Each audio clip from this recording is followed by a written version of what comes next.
Trey, Frazier, and Maestro styles, you know we got one. Right back like we left something. We don't duck smoke, we want all of it. So line them up, Trey sharp with the blade, you know we sizing it up.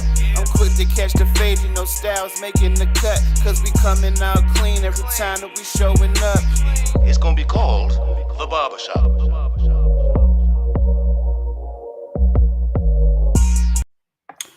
What up, folks? Welcome back. It's a brand new episode of the Barbershop Sports Talk Podcast. We are streaming live on Twitter, the Facebook page, on YouTube, on Twitch, and also on Instagram. It's your boy Trey Frazier in the house. We got the homie Maestro Styles in the building. Yes, sir. Yes, sir. Yo, busy. It's a busy evening. I'm hearing phones going off and everything. Man, I don't even want to start this show on a bad situation.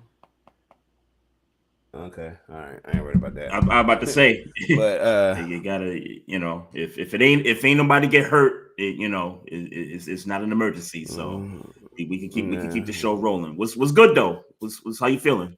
I'm good, man. Good, man. I'm happy that the AFC North is still intact for the Pittsburgh Steelers.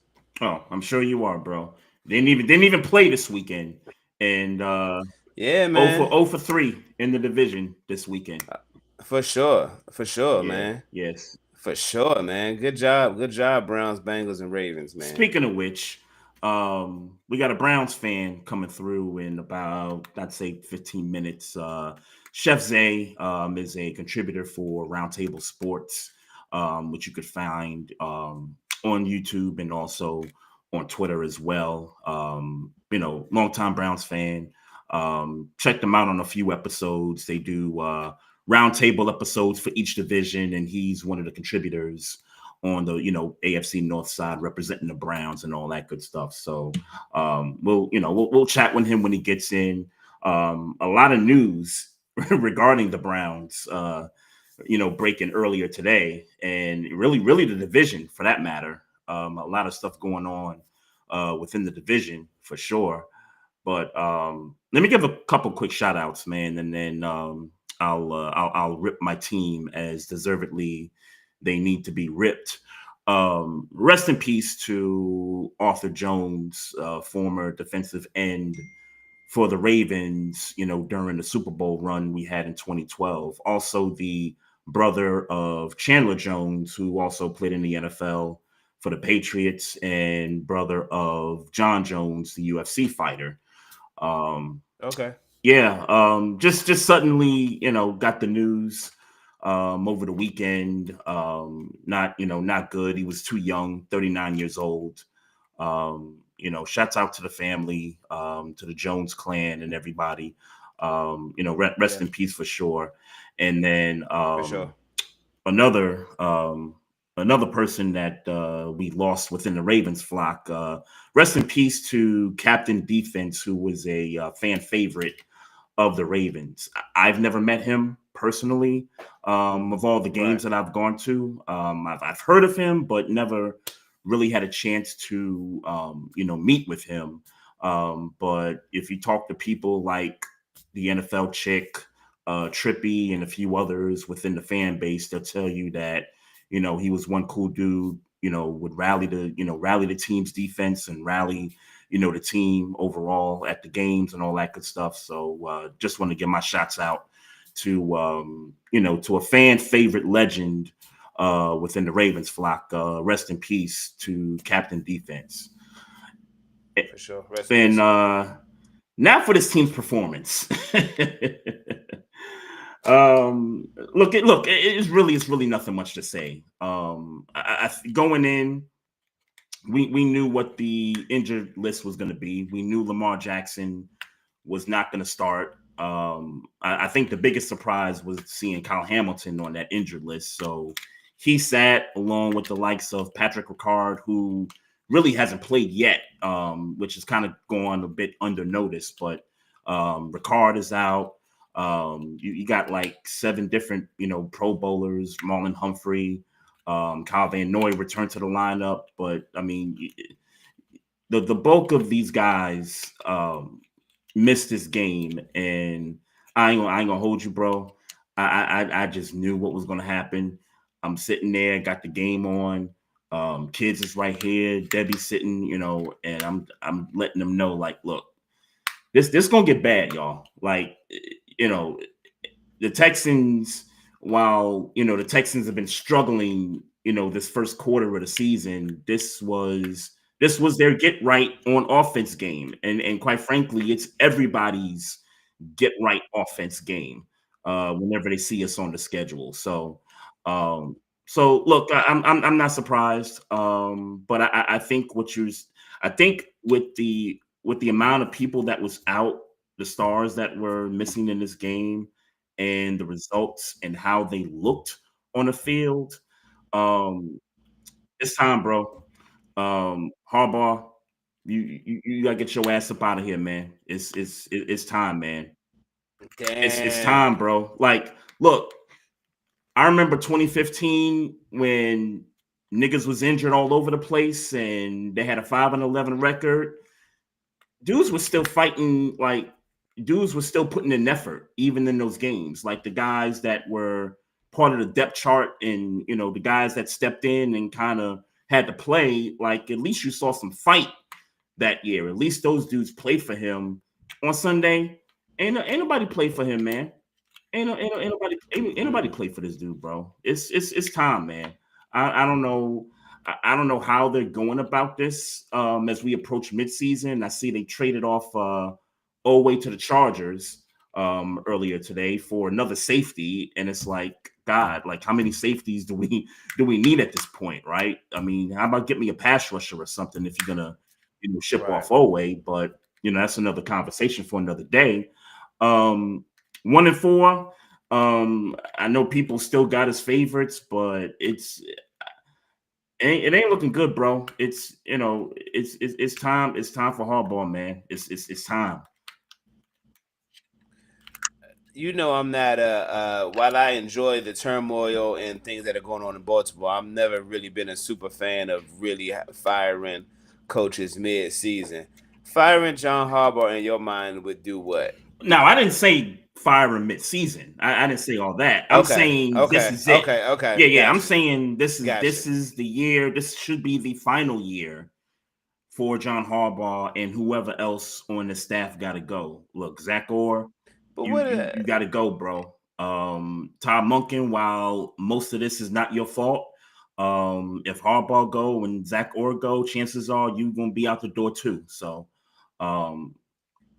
if they salvage this season and finish this season 10-7, you still with John Harbaugh got to go? Yes, I still would. Yeah, I would. As crazy as that sounds, I mean, look, we saw evidence. We saw evidence on Sunday that this team had no fight in them. Like, it's the message is stale. It's not. He's just not getting through to these guys, man. But is it because? Is it? And I wasn't expecting you to say this, so I got questions. So, how much do you think this has to do with Lamar Jackson not playing, as opposed to them not feeling like? Look, let's be clear, man. It's you'd be hard pressed to win a game without Lamar Jackson as the Baltimore Ravens.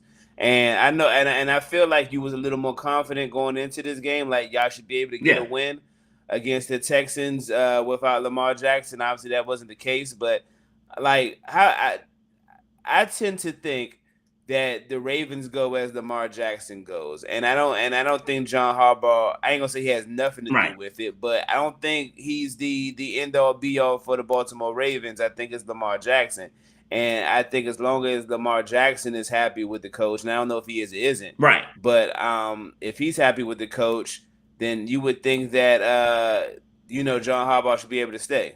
Well, that's if he is happy with it, and I don't know that for sure. Right. I don't.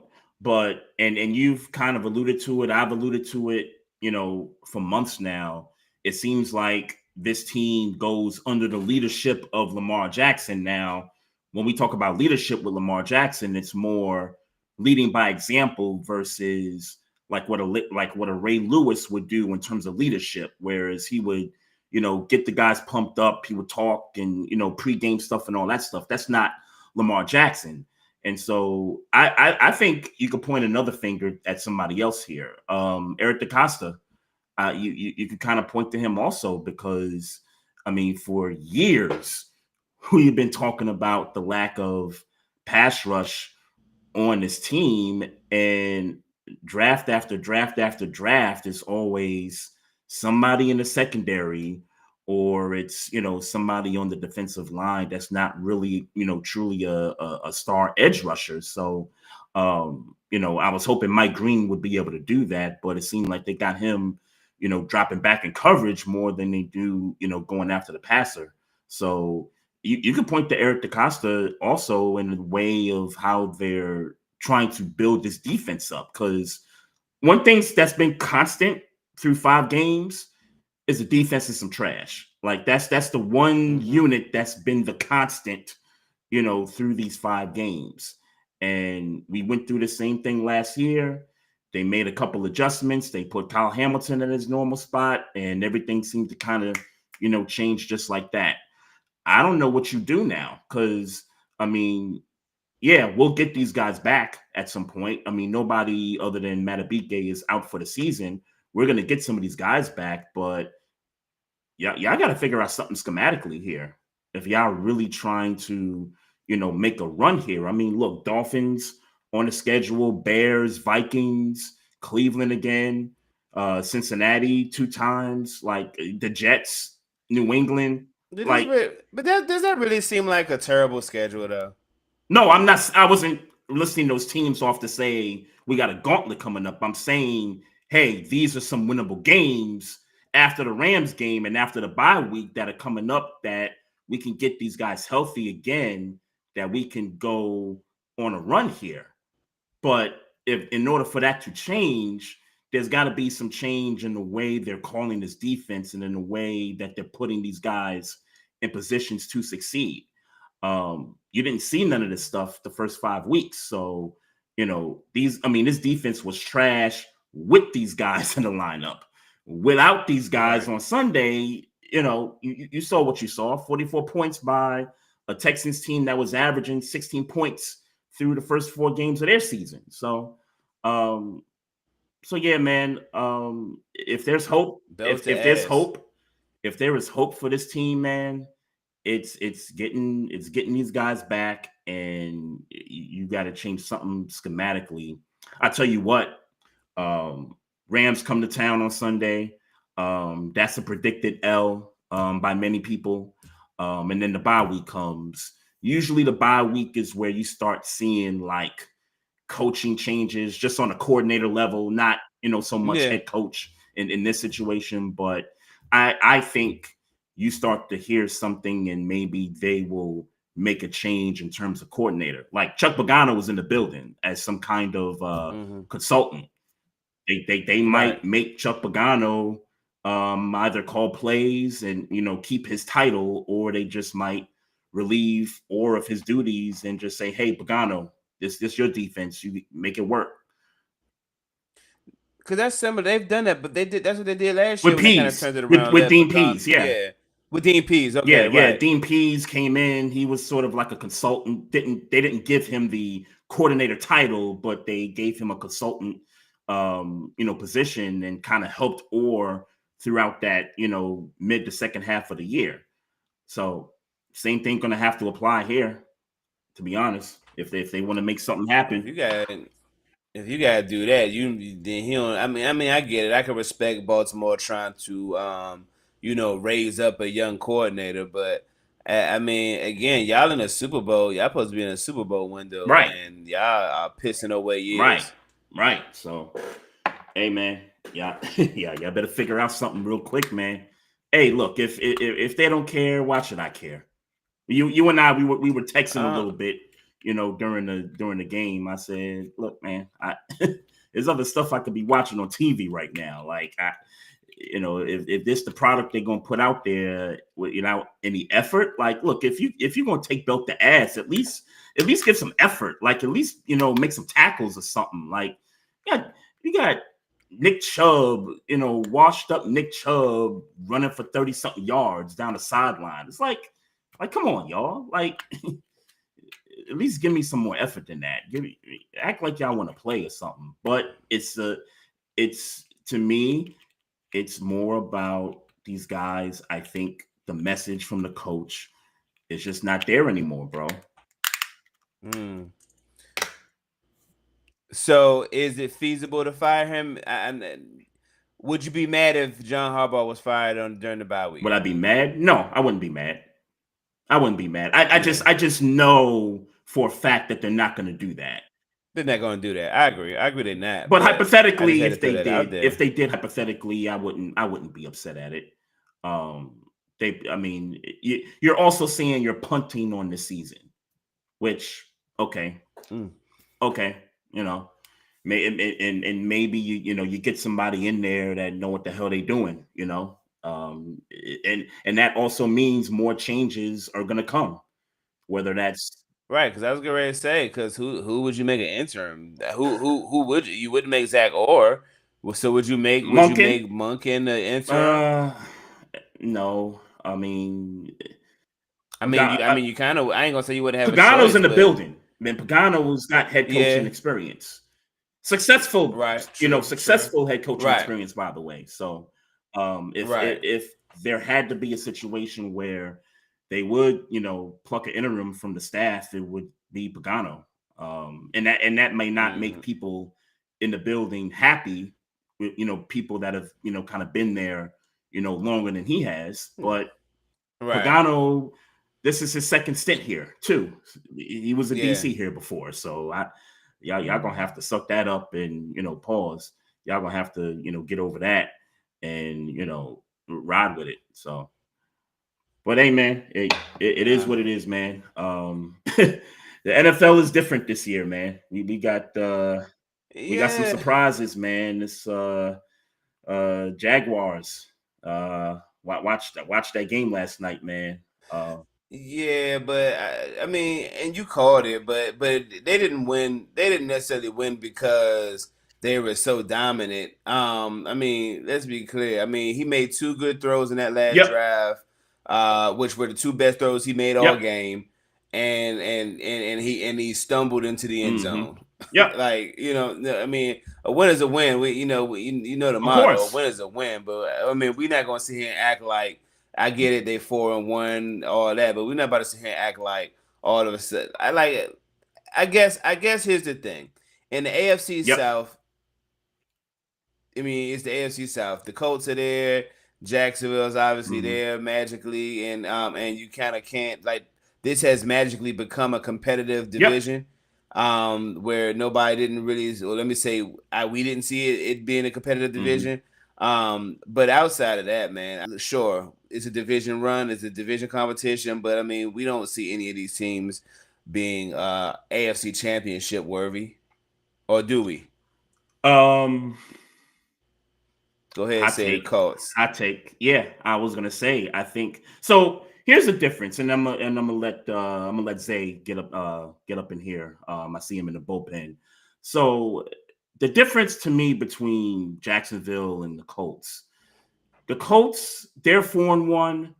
I could buy their 4-1 a lot more than I could buy Jacksonville's 4-1. Jonathan Taylor is right. Their offense just looks fluid. Even with the Michael Pittmans, the Josh Downs, and what's the rookie tight end Warren? Their offense just seems like it flows more fluent. It's more fluid than what we've seen from Jacksonville. I mean, I had a chance to watch them, in its entirety for the first time this season. And while they can make some, amazing plays, there's also some dumb plays on offense with Jacksonville also. You talk about the tripping off your offensive lineman's foot. You talk about the interception and, backed up in their own 10. Trevor, what did you see there? Do it directly right to him. The 4th down play, 4th and goal, where he reaches the ball over and he gets it knocked out. Wait, you got a top 5 running back on your roster, and he's been doing it all through 5 games, and you don't let him get that. You don't let him give him the rock right there in that situation. The Jacksonville thing is a little bit up and down for me, but what really, I don't want to say it frustrates me about Jacksonville, but I think what I don't like is the fact that I do want to, put them in as, hey, this team is for real, just in terms of a playoff team. But I think if they're going to move forward, and look, you still got to give them credit too. I mean, they beat the Kansas City Chiefs. They beat the 49ers last week. So those are two quality wins for Jacksonville. Even if there was a little, and I hate nitpicking. Yeah, I watched way more of the Chiefs game than the 49ers game, but they was a little flimsy. They were flimsy wins. Sure, and you can't hate on them because they're staple wins. Wins a win no matter how you slice it. But I mean, it was a flimsy. It was some flimsy. That the DPI. You know what I'm saying? Like it was some flimsy. It was some flimsy shit going on, and you take advantage of it. That's what you should do. That's what you should do as a football team. But I mean, I ain't gonna sit here and act like I watched that game and feel like, oh man, this team might really be on something in the Jacksonville Jaguars. I agree. I'm more inclined to believe that the Colts are onto something than I am the Jaguars. But I mean, like I said, this is this division they in, and all of a sudden, magically, after 5 weeks, this is an interesting division. Yeah, for sure. 49ers, I mean, that's on the road. That's in San Francisco, too. So that's why I kind of put the 49ers win, right a little bit up there with the Kansas City win as well. 49ers do have some staying power. I know they've, had a down year last year with injuries, but I'm not shutting the door on the 49ers just yet. They had a great win against the Rams last Thursday night also. So they're 4-1 as well. Yeah. I think the Jaguars can hang their hat on this. Their defense is good. Mm-hmm. Their defense is good. They're the most consistent unit on that team. And I think if they can continue that throughout the year with the schedule that they have, I mean, they got to play the West teams. There's still Seattle on their schedule. There's still the Rams on their schedule. So they're going to have some tough games coming up. And, obviously Indianapolis 2 times, that's going to be coming up as well. So they're going to be tested, but I kind of like what I'm seeing from them at this point. Yep. All right. Let's get the homie in here, man. Let's welcome the homie Chef Zae, contributor for Roundtable Sports on the AFC North Roundtable podcast. You can find that on YouTube and on Twitter and all that good stuff, man. Chef, man, welcome to the show, man. Thanks so much for doing this. How you feeling?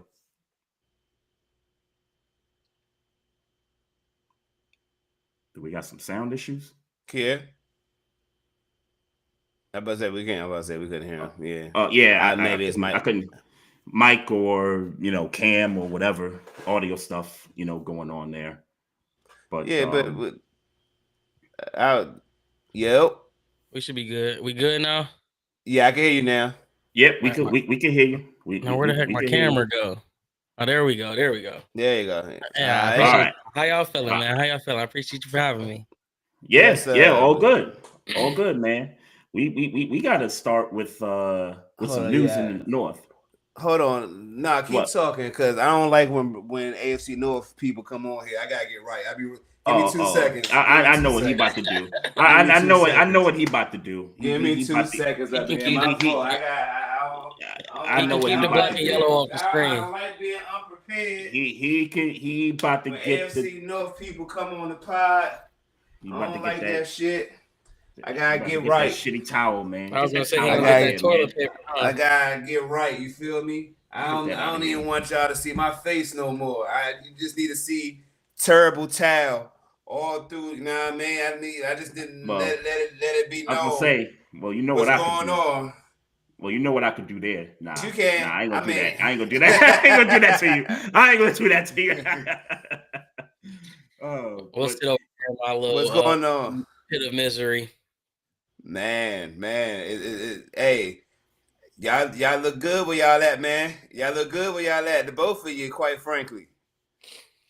Y'all just better hope we don't get any type of competent quarterback play, because that's all we need to get this thing going for real. So we got young Dylan, and My wrist is waiting to go up.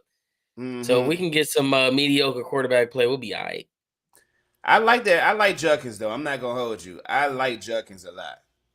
I like Judkins. I even like Sampson. I didn't realize Judkins was going to be what he was because I was looking more at Dylan Sampson from Tennessee to kind of get more reps. But Judkins like that.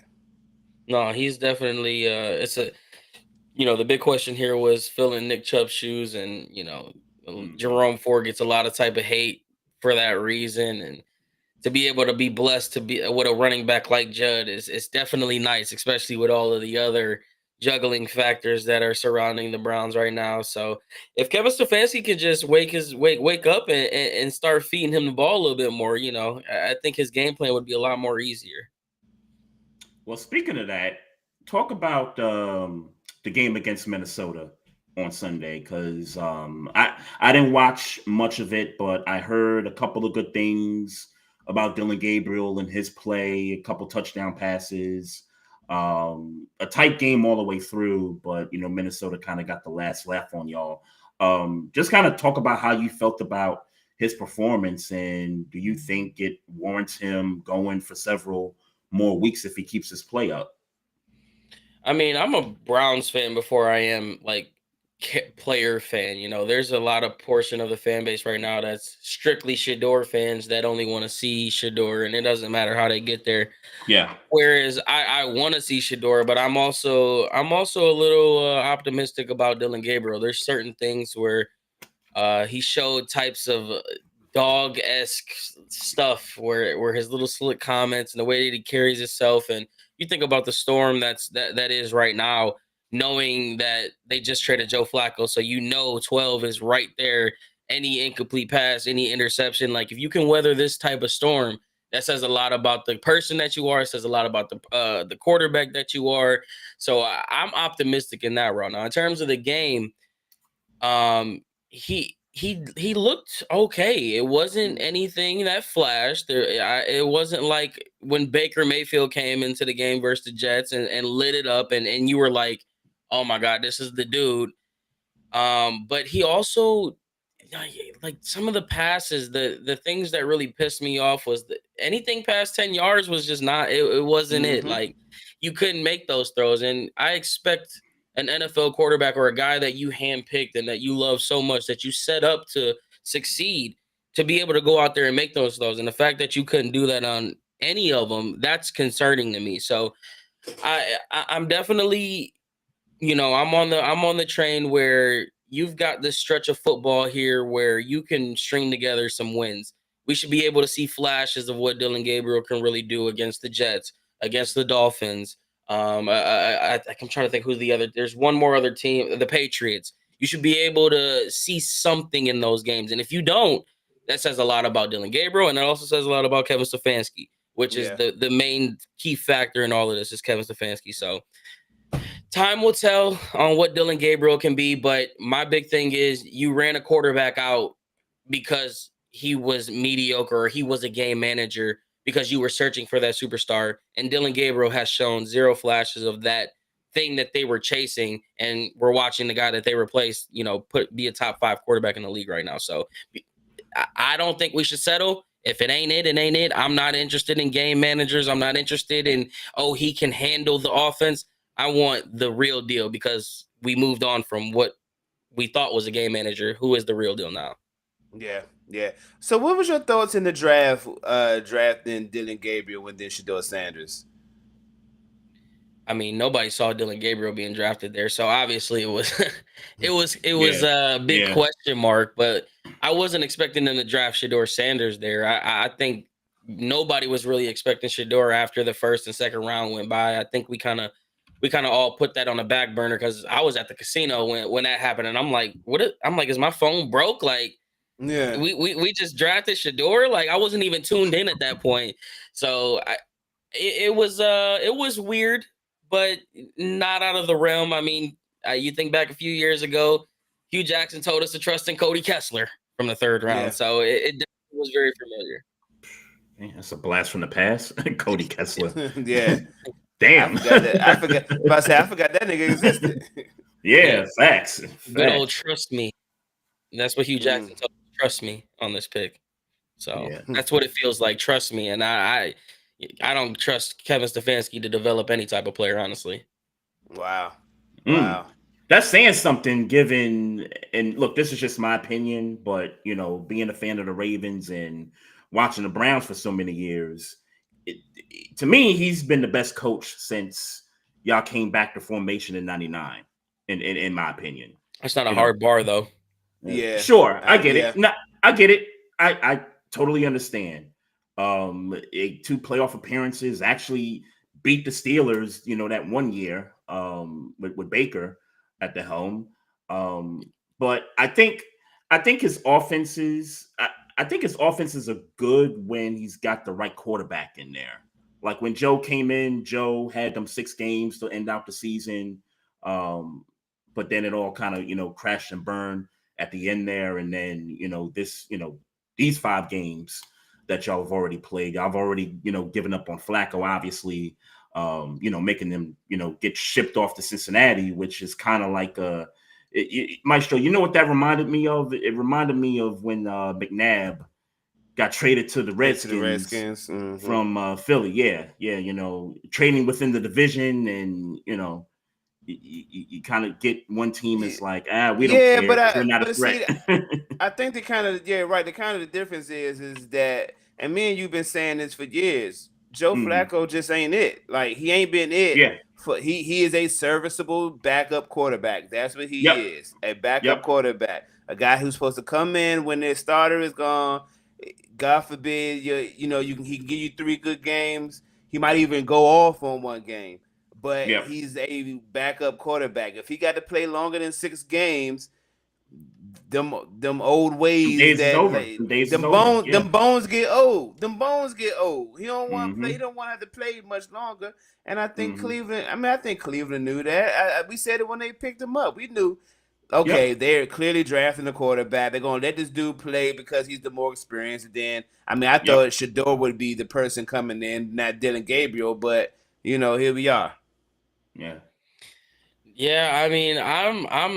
I'm holding my breath on the whole Joe Flacco thing in Cincinnati because it's got the writing on the wall for me. I know they don't have an offensive line, and they had troubles protecting Joe Burrow. And if you ain't gonna protect Joe Burrow, it's gonna be hard for you to protect Joe Flacco. But the other side of that coin, if they that's what really pisses me off about this year, because in 2023 they let Joe Flacco sling it. It don't feel like they let Joe Flacco sling it this year. And you going from Jerry Jeudy and Cedric Tillman, Isaiah Bond, to Jamar Chase, T. Higgins, and Yoseva, or whatever that dude's name is. Like, it's levels to what he's going to now. And if you telling Joe he can just go throw it to that, he gonna have a grand time over there. So I'm hoping that it doesn't work out, being though that's an AFC North guy. But as a Joe Flacco fan, I already know what time it is. He gonna let that thing rip. I didn't think about it like that, because that's true. The weapons, Well, you better have a pass rush if you're playing against the Cincinnati Bengals. That's just what it's going to be. You better have a pass rush. I think that only bodes bad for Baltimore if we're talking about the AFC North. Do they really need a pass rush against that Cincinnati offensive line? Nah, because Joe Flacco ain't gonna hold the ball. He's not gonna hold it. Yeah, that's true. Joe might hold it, but I don't think has Joe Flacco ever had that caliber of receiver? He's thrown to Jacoby, he's thrown to Anquan Bolden, he's thrown to Amari Cooper. I can't think of any like tier 1 S tier type of receivers that we talking about. We talking about 2 of the best receivers in the league. Like, this is going to be the first time where Joe can really use his arm. Like, if Joe Flacco the one thing that we all knew coming into the year, we knew Joe was going to be a statue. We knew all of these things, but we also knew Joe still had a deep ball. The one thing he could do is throw it deep. You telling me Jamar and T ain't going to be able to just go run under it? Like, that's scary. Yeah. So what we're saying is that Cincinnati is saving their season because they see what's happening within the division, with the Ravens being down, Cleveland being down, Pittsburgh at 3-1, but people still giving Pittsburgh side eye. Y'all Especially always crumble with the schedule. Pittsburgh we crumble in the schedule. we crumble in the playoffs though. Y'all crumble at the end of the year. Yeah. Now I don't want to talk about last year, but we crumble. Yeah, we crumble. We crumble right when we crumble into a playoff 10-7, 9-8 type of situation every year. But I recall the 1 year y'all lost to us. Y'all was like 11-0 to start the year. Man, but Trey, tell him what I told him, what I was saying all that year. I knew all that year. I remember the 11-0 start. Yep, I remember. I wasn't fooled a second. It was I said at some point somebody's going to realize we're just throwing short and getting yak and stop it. And It took us to get to the Commanders, and then once the Commanders did it, or the football team at the time did it, we didn't win. I think we might have won one game after that loss, and then made it to the playoffs, and we was some that's a fact. In a row. Nah, yeah. I hold Good times, that, man. Good times. I hold that. I mean, y'all back to Babylon, and y'all back to hell. So it's cool. That's all right. Y'all gonna let go of Mike Tomlin, and Jimmy Haslam gonna throw a big ass bag at him, and we gonna show y'all what y'all should have did. Man, y'all might find a way to fumble that too.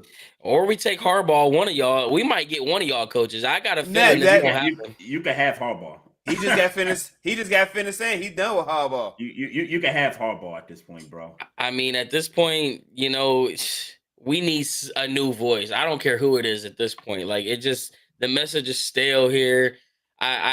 You just traded a captain. Like, see here, I'm a guy that's like I lean conspiracy, but I also lean reality, and I try to mix the two.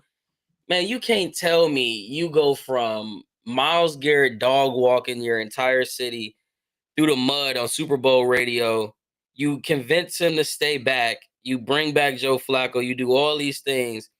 And then you start the season out 1-4. You trade Joe Flacco after he was made a captain, and your offense has failed to score 20 points in almost a calendar year. You think these players don't got opinions in the locker room about who leading this locker room and all this stuff? Like, y'all miss me. These are professional. Like, nah, there's got to be some turmoil in that locker room. There's got to be some discourse and disconnect in that locker room. And I always like to say it feels like it's the Remember the Titans, where you got you got the offensive group sitting with the offense, and you got the defense sitting with the defense. Go find your table, because the defense ain't getting nothing from their offense right now. And that's how I feel. I may be wrong, but I don't know. That's what it's looking like. Nah, you ain't wrong. Look, I watched. I definitely watched a big portion of the Vikings game. And look, the defense is the defense, man. That defense is still a good, solid defense. I mean, not perfect, but how can you be when you know your offense ain't really gonna give you nothing? You know what I'm saying? It's like they don't give Slim the ball enough, Judkins the ball enough, and it's just like nobody really believes that the offense is going to put up points. It's hard, and trust me, I've gone through similar things in Pittsburgh with Kenny Pickett. It's like, why are we playing for this? Why are we playing for this dude when we know we ain't going to score 25 points a game, 20 points a game? Or throw for 300 yards. Yeah, like, shit, give me 250 and 2 touchdowns, and I feel like we could play some ball, but you can't do that. So it's a familiar. I'm familiar with that space. You know what I'm saying? Hopefully for the 1 year, Aaron Rodgers can, make me feel a little bit better, but I don't because he gonna be gone. And then we right back in the same motherfucking shit that we was in when he got there, before he got there. Which means you better hope and pray that they get to a conference final, or, dare I say, a Super Bowl. I want that regardless of who the quarterback is. But I ain't man. I ain't looking forward to this season. I'm not, man. I'm gonna talk my shit when it's time to talk my shit because I'm a football fan. But like, I don't look at this team and feel like I'm gaining more joy in that the rest of y'all are some shit right now. I'm gaining way more joy in that. It is pretty cool to see the Ravens at 1-4. Man, I ain't gonna lie to you. It would be a lot better if I wasn't in a piss of misery right now. But damn, that would be if the Steelers next. I don't know why y'all are so, because I've been on this thing where the Steelers are in a familiar territory with Browns. Like I've been seeing so much Browns-esque type stuff from Steelers fans and the Steelers organization and the way that they handle and stuff. I'm like, oh damn, this oh no, this don't look like that Kevin Hart on his first. Oh no, this don't look good. You know how you see the trouble coming? Y'all got destruction on the horizon, and it's only a matter of time before the Steelers' perfect organization crumbles. But I might have been wrong this year. It might have been the Ravens. They crumbling real fast. I just got through talking about the general manager, and look, dude will draft a safety if his life depended on it, bro. Like we got too many safeties, we got too many corners, but we ain't got no pass rush. We ain't got no consistent pass rush. Been begging for like 3-4 years. Well, yeah, but even still, like even the young guys, like it seemed like we draft a corner or safety every year. It seems like, and even the guys that they get that they think are pass rushers aren't really pass rushers. So they needed to. I mean, to me, they needed to go get Micah Parsons if they was really serious about a Super Bowl run. They would have put all their chips to the table, draft picks, money, whatever, and just go ahead and just, hey, Micah, man, come to a real team, man. You know who y'all should have tried to get though? Y'all should have tried to get Bosa. Which one? The one that went to Buffalo. Yeah. Y'all should have tried to get Bosa. Yeah. Facts. But you know, facts. Y'all can keep being trash. That's cool. I agree. Y'all can keep being trash. Because Lamar there might be a big shakeup here coming soon. I thought Joe Burrow was gonna be the first one to go. Lamar can see the dough before Joe Burrow. I mean, don't y'all got a contract situation coming up here pretty soon with Lamar Jackson this year? Like y'all his cap hits like $70-something million coming up. Damn it, y'all talk about Deshaun Watson. Yeah. Man. Well, Deshaun, that's a totally different. Hey, look, cap money is cap money. I'm just saying. Look, y'all got out y'all situation. Y'all got out y'all situation. So I got, y'all got out y'all situation. I mean, he don't know how to lead them masseuse alone. So that kind of helps in the situation. And injury certainly helps in the situation. But I mean, to get that man 230 guaranteed was insanity. But I mean, let me break it down for y'all though. It was crazy, but we also not taking into account the entirety of why we gave him $230 million and why all of it transpired the way it did. Number one, how many times in the NFL does it let's rewind? Yeah. Deshaun Watson, there was Patrick Mahomes, there was Aaron Rodgers, and there was Deshaun Watson. However you wanted to put those three quarterbacks, whether they were 1, 3, 2, 2, 1, however you did that at the time. How many times in the NFL has a top 3 quarterback ever hit the market? It's very rare that it happens. Now, not only is that very rare, how many times are the Browns even in the conversation to get said quarterback, let alone a top 3 quarterback? So you went from this situation where you had your guy in Baker Mayfield, but he was always going to be in that top 10, top 15 range, or you've got a once-in-a-lifetime opportunity. You ain't got much to sell other than, we got this bread, I'm $1 billion owner, we can pay you to come here.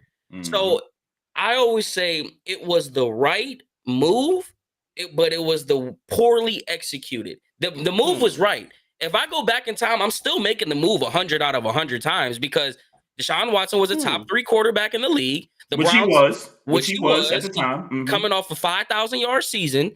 The Browns never get an opportunity to do that. And not only were they in contention with 13 other teams, they were in contention with the top 4 teams for the final group. So we never are in that situation. Unfortunately, he sucked.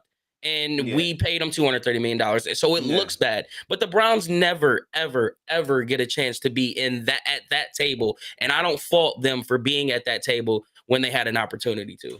And you know what the league said to the Cleveland Browns? They said, you owe us. You need to pay us back. Y'all going to draft Shedeur Sanders at the 144th pick. Was it that, or was it you guys can't score 20 points forever and your offense has to be trash forever? Because I feel like that's the deal that they made. Like, we have once we get towards 20, it's over. Or was it they heard Shedeur saying, I'm not trying to play in Cleveland, and they learned his ass and told him to go draft Shedeur Sanders? No, I think this was all part of a master plan. Like, this is where my conspiracy thing leans in, and I try to put pieces to the puzzle to create my own conspiracy theory. We love a good conspiracy theory over here, by the way. So week 10 last year, I started to become a realization to me that I truly believe that Jimmy Haslam and these organizations, because a lot of Browns fans say the Haslams don't want to win, all of this stuff, and I'm like, listen, that couldn't be further from the truth. They paid $1 billion for this team. They are business people. They want to see their business thrive. But I do think that they don't want to win here. I don't think they want to win downtown on that soil. I don't think they want to win with that history and all of the dirty things that are tied to that organization. But when they build the stadium in Brook Park, and it's under the Haslams, and it's his way, and this is his stadium and his team and his new history and his everything. Oh, he gonna go all. You gonna see an owner that really gonna go all in, because he already showed you he willing to pay $230 million for one single player. So now you got a whole new shiny toy that everything is gonna be Haslam, that not Paul Brown, not Art Modell. It's gonna be Haslam to start. Oh, you gonna see an owner that want to win. So I think that you got. They wonder why we still we sit here and we wonder, how is Kevin Stefanski making through all of this? How is Andrew Berry making it through all of this? You think back to the time in 2022 when Hugh Jackson said that he was being paid to lose video games. Right. They knew all along what the end vision was. They knew what time they was going to build a stadium. They knew all of this. And guess what? They found the perfect puppets. They found the people who are good in PR training and knows how to and doesn't care what type of power that they have, and is going to walk in the line with Kevin Stefanski. And then you got the bet. I mean, who's better with money management than Andrew Berry?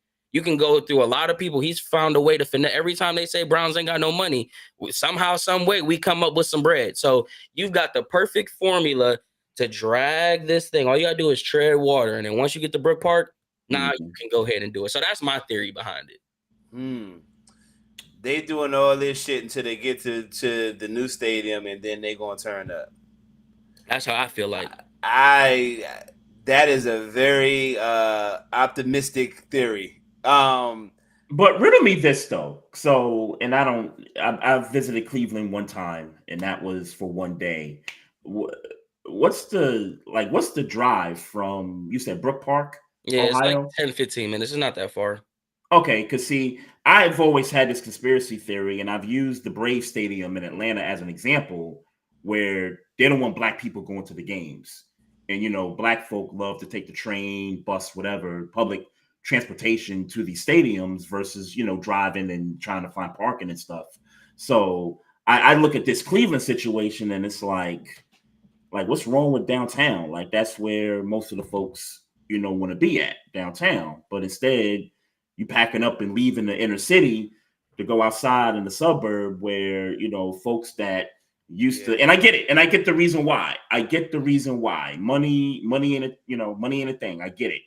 But folks that want to go to the games, man, you leaving out a certain section of people. Yeah, because I want to go to these games too, You are, but you aren't, because at the end of the day, we got to remember the NFL is a business. There's only 32 of them. You know what I'm saying? Like, right. These dudes don't give a damn what the average person think, because they know it's going to sell. There's a reason why it succeeds the way that it is, why the NFL is the number one product and the thing. What it all boils down to is what goes back to my conspiracy, which is it's the control. What the billionaires are a different type of breed, man. They want it's not just money, it's power. Like, how much power do these dudes have?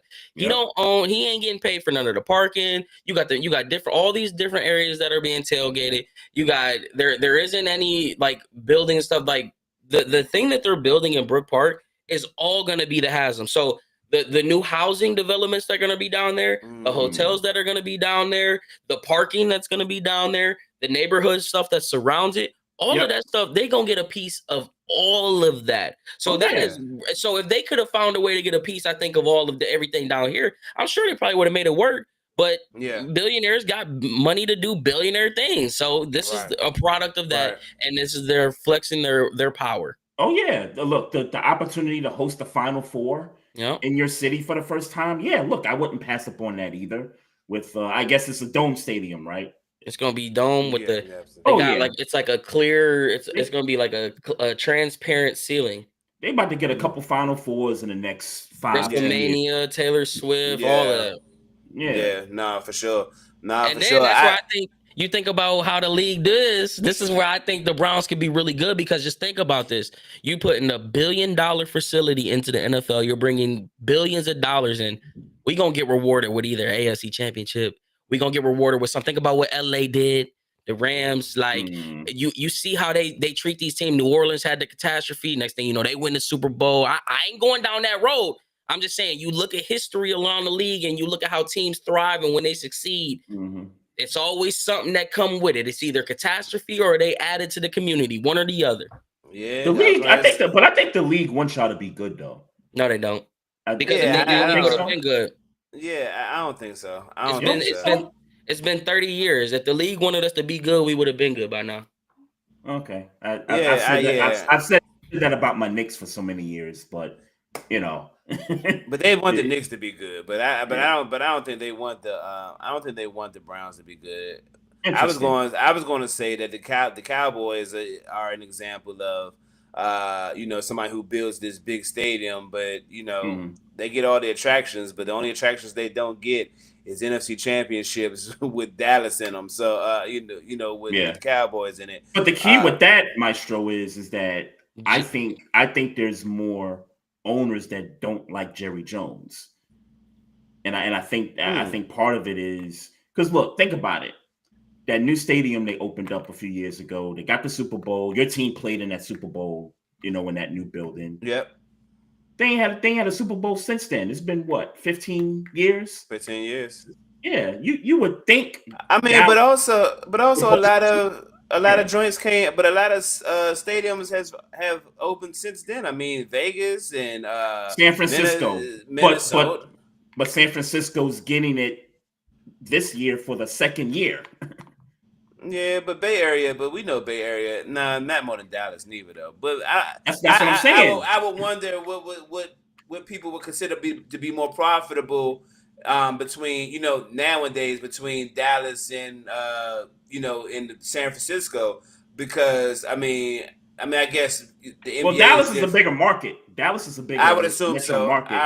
So. But I know San Francisco, maybe more so because of basketball, but it's a hot spot right now. It's a hot spot right now. It is. It's definitely a hot spot for sure. But I'm trying to think. Arizona hosted 2 Super Bowls since Dallas hosted one. Arizona's a good, or it appears, I ain't been there, but it appears to be just a good Super Bowl spot for some reason, though. It's not cold, that's for certain. Right. You know what I'm saying? It just appears to be a good Super Bowl spot. I hear what you're saying. Mm-hmm. Dallas is Dallas, but also maybe you onto something with the whole they don't like Jerry Jones thing, because he would find a way to make it about him.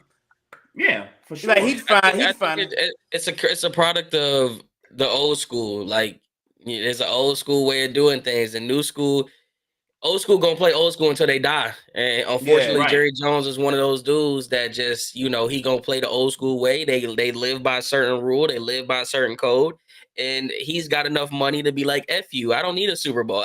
He probably doesn't want it, honestly.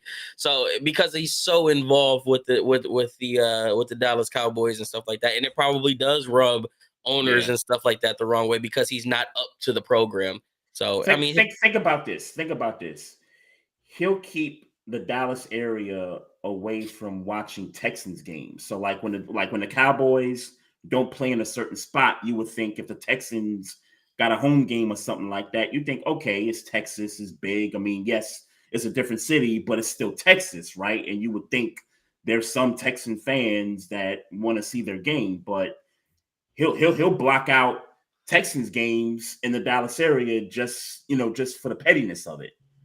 So that's the reason, That's that's a one fact? Reason. That's a Right. fact. He does That's a that. fact. That's a fact. Yeah. Oh, I didn't know that. That's a fact. Yeah.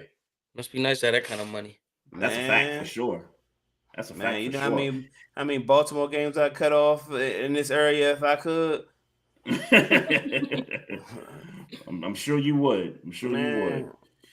Hey, let's talk about this matchup. Steelers Browns coming up on Sunday. Zay, I'll start with you, man. How you feeling about this matchup? Dylan Gabriel's the guy.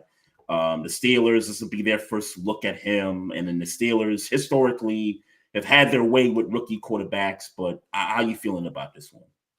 I'm torn because like there's a part of me like if you look back at the history of when coaches have been fired, a handful of them have come after Steelers defeats. And it would be perfect if it would be so nice if they could find a way to get Kevin Stefanski's ass up out of here. But that would mean that the Steelers win. That would mean we go to 1-5. That would mean a lot of bad things that I don't want to do. And fortunately,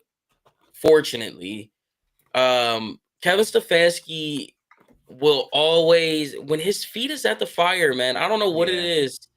Something kicks in and he doesn't look great. Or if he does look great, it only happens for a week, but he always does just enough to be like, okay, somehow he weaves on another stitch when it's already at its last thread. And it's telling me like, because Dylan didn't look terrible, he didn't look bad. Yeah. And the Browns seem like they're itching closer. The offense didn't look like it got opened up at all. There's some optimism, I think, especially knowing that if you don't get this right this week, if Dylan doesn't look half decent this week, we've seen 41 quarterbacks come through Cleveland.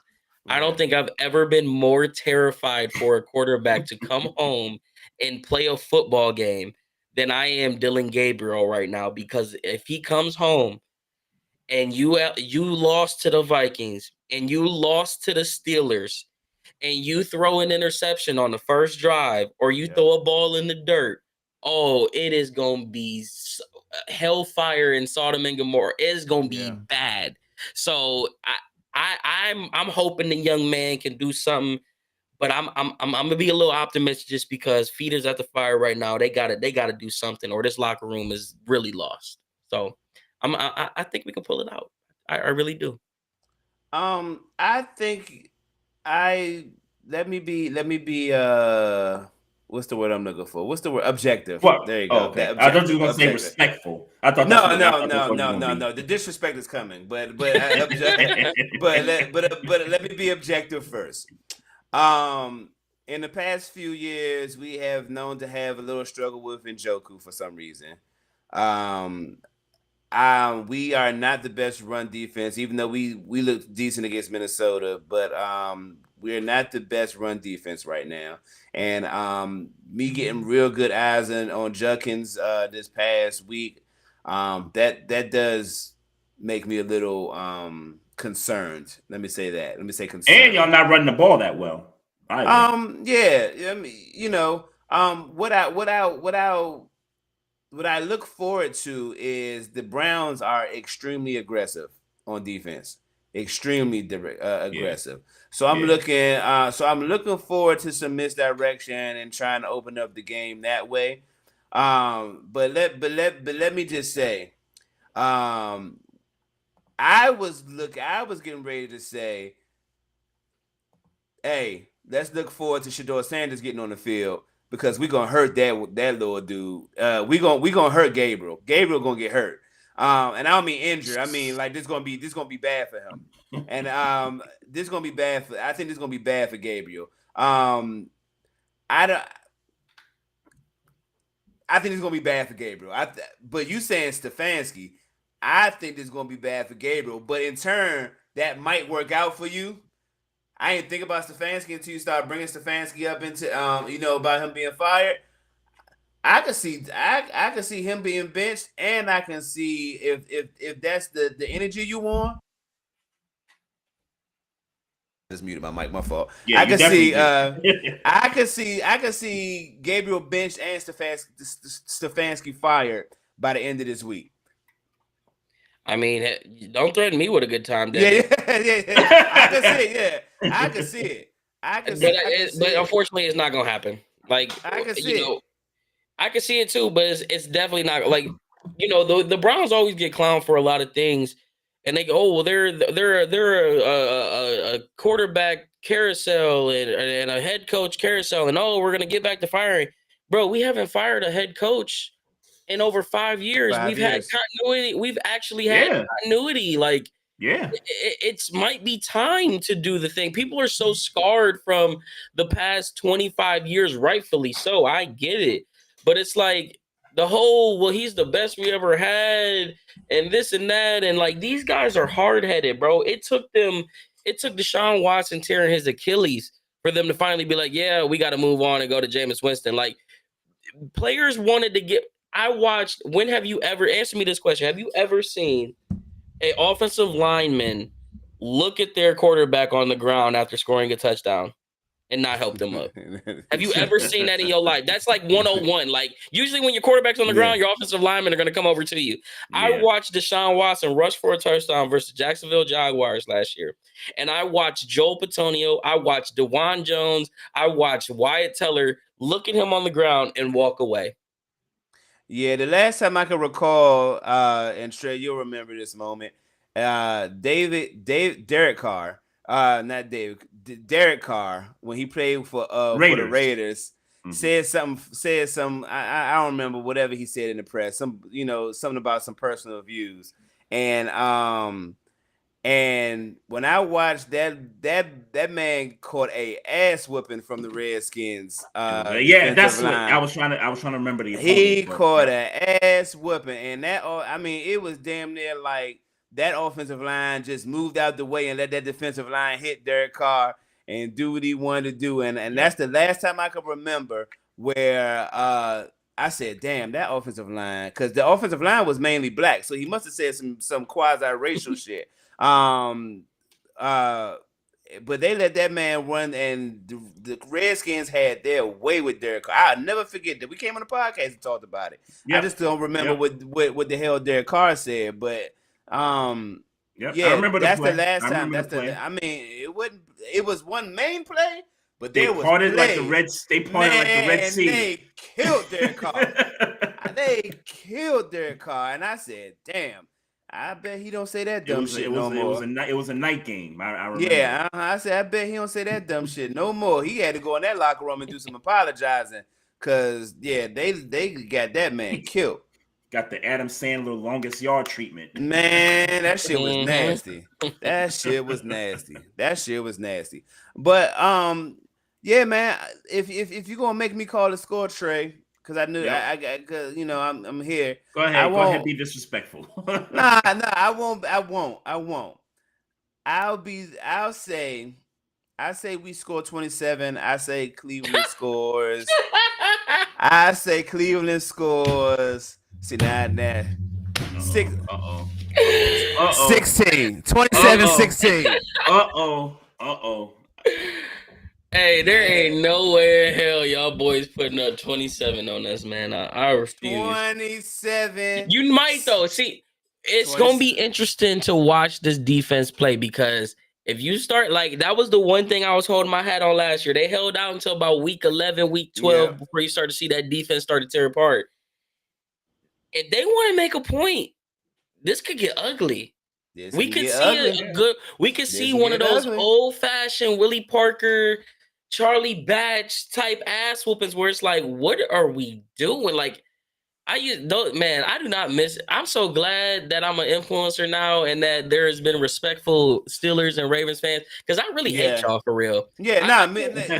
Hey, I can't say I hate y'all because I can. I hate y'all. I especially the Steelers fans that live in Ohio. They are the worst fans in the history. Dallas Cowboy fans, I can hear you. Eagles fans are the worst. There is nothing worse than an Ohio Steelers fan. They are the worst type of fan. I've never heard that. In the entire fan base, you can't find the worst fan. I'm hearing that. That's the first time I've heard that. Oh well, yeah, y'all ain't talked to a real Brown. There's not a worse fan than that. They are the top of the list. Yeah. Wow. I mean, look, man, Ben Roethlisberger, Miami, Ohio, all them years. Y'all gonna get it. Y'all not putting up 27. There ain't no way, man. Myles Garrett's not. Now, Zay, look, I agree with you, Zay. Look, I don't think y'all defense gonna give up 27, but you know how Pittsburgh could get to 27 is if your boy Gabriel cough up a ball here and there, a pick six, a fumble recovery. Like, look, and I hate to say it, I don't want to be caping for Steeler fans, but Pittsburgh, when it comes to defense, is one thing that they always going to do. They always going to be opportunistic. They always going to find a way to get a turnover here, a fumble there, a strip sack there. It always happens. So, oh yeah, you talking to somebody who watched it all the time, and then you to even add more, like the Browns have been so bad on offense. All you gotta do is just go back and look at our play-by-play. Mm-hmm. We've had 34 possessions in the first 5 weeks of the season, where we have gone 3 to 5 plays that resulted in a punt or a turnover. Do you know how demoralizing that is to a defense, to a team, when your defense gets a punched out fumble on their side of or near their side of the field? You get a missed field goal that you don't capitalize on. You go 3 plays minus 4 yards on one of those, and then you go 3 plays 9 yards on the other one. That you do that against the Steelers, you might get 40 hung on your head, especially knowing that Aaron Rodgers was out there in the free agent market, and there's just a lot. I can see it, but guess what? Myles Garrett has been on there. There's one savior right now, and Myles Garrett I don't know he's a different man this year.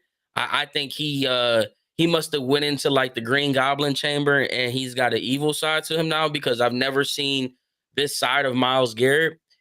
He don't like the Steelers. He always got any chance he can talk about he the best defensive player and the best defense that. So I'm leaning on him. I'm leaning on our D-line at Jim Schwartz, that top defense. Year in the snow. All we need is a turnover from. If we can get a touchdown from our defense, we will not lose the game. You can stamp it. I like it. I'm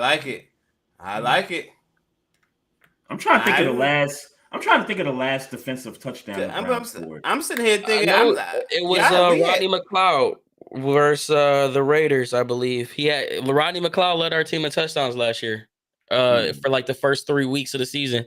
He had one against the Eagles. Oh, it was against the Eagles, I think. He had one against the Raiders and one against the Eagles. I think that was our last defensive touchdown. Okay. Jeez. We got some. Greg Newsome got some. Ronnie Hickman got one. Tony Fields got one. I do like y'all defense. Like, all bullshit aside, on paper, I think y'all defense is a good defense. It's just hard to be a good defense when your offense don't give you nothing. Right. But they still being good. Tony Fields. You know who his mother is, right? What's her name from 702? The light-skinned one. I don't know. I mean, God forbid, I know one passed away, so I'm trying to be respectful, but I don't know their names. That's what I was getting ready to say. Got you. I thought maybe you'd recognize by the face, but no, that's his mother. Is that the one that's not the one that passed away? Okay. Not the was it Irish that passed away? Was that her name? I feel like I don't give me the line. I'm not trying to turn it into a 702 podcast.